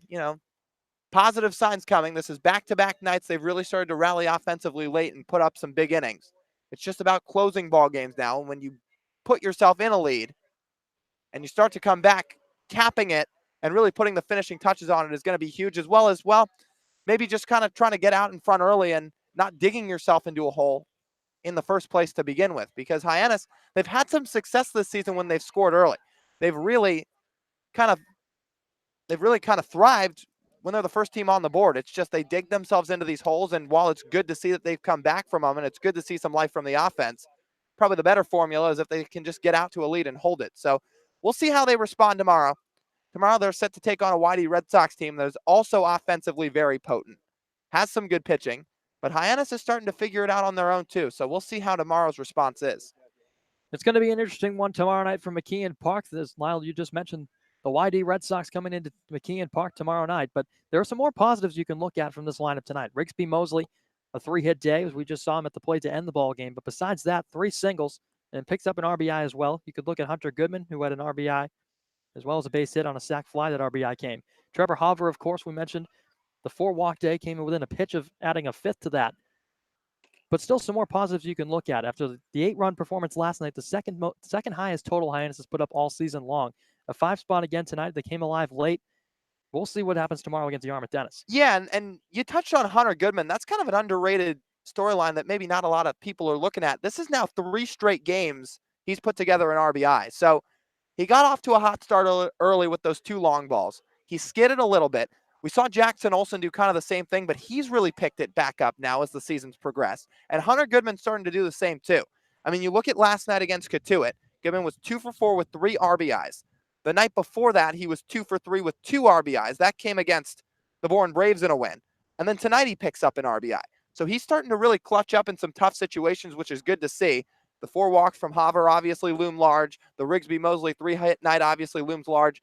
But to kind of a bigger picture, if you want to look around the rest of the Cape, Falmouth won tonight, or they're up 12-3. So more likely than not, they're going to win.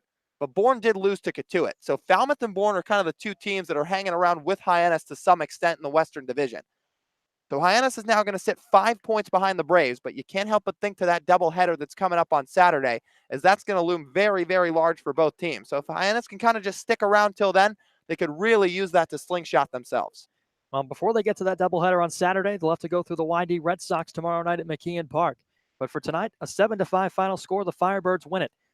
The final line score, 7 runs on 11 hits for the hometown Orleans Firebirds, 5 runs, 6 hits, and 1 error for the losing team, the Hyannis Harbor Hawks.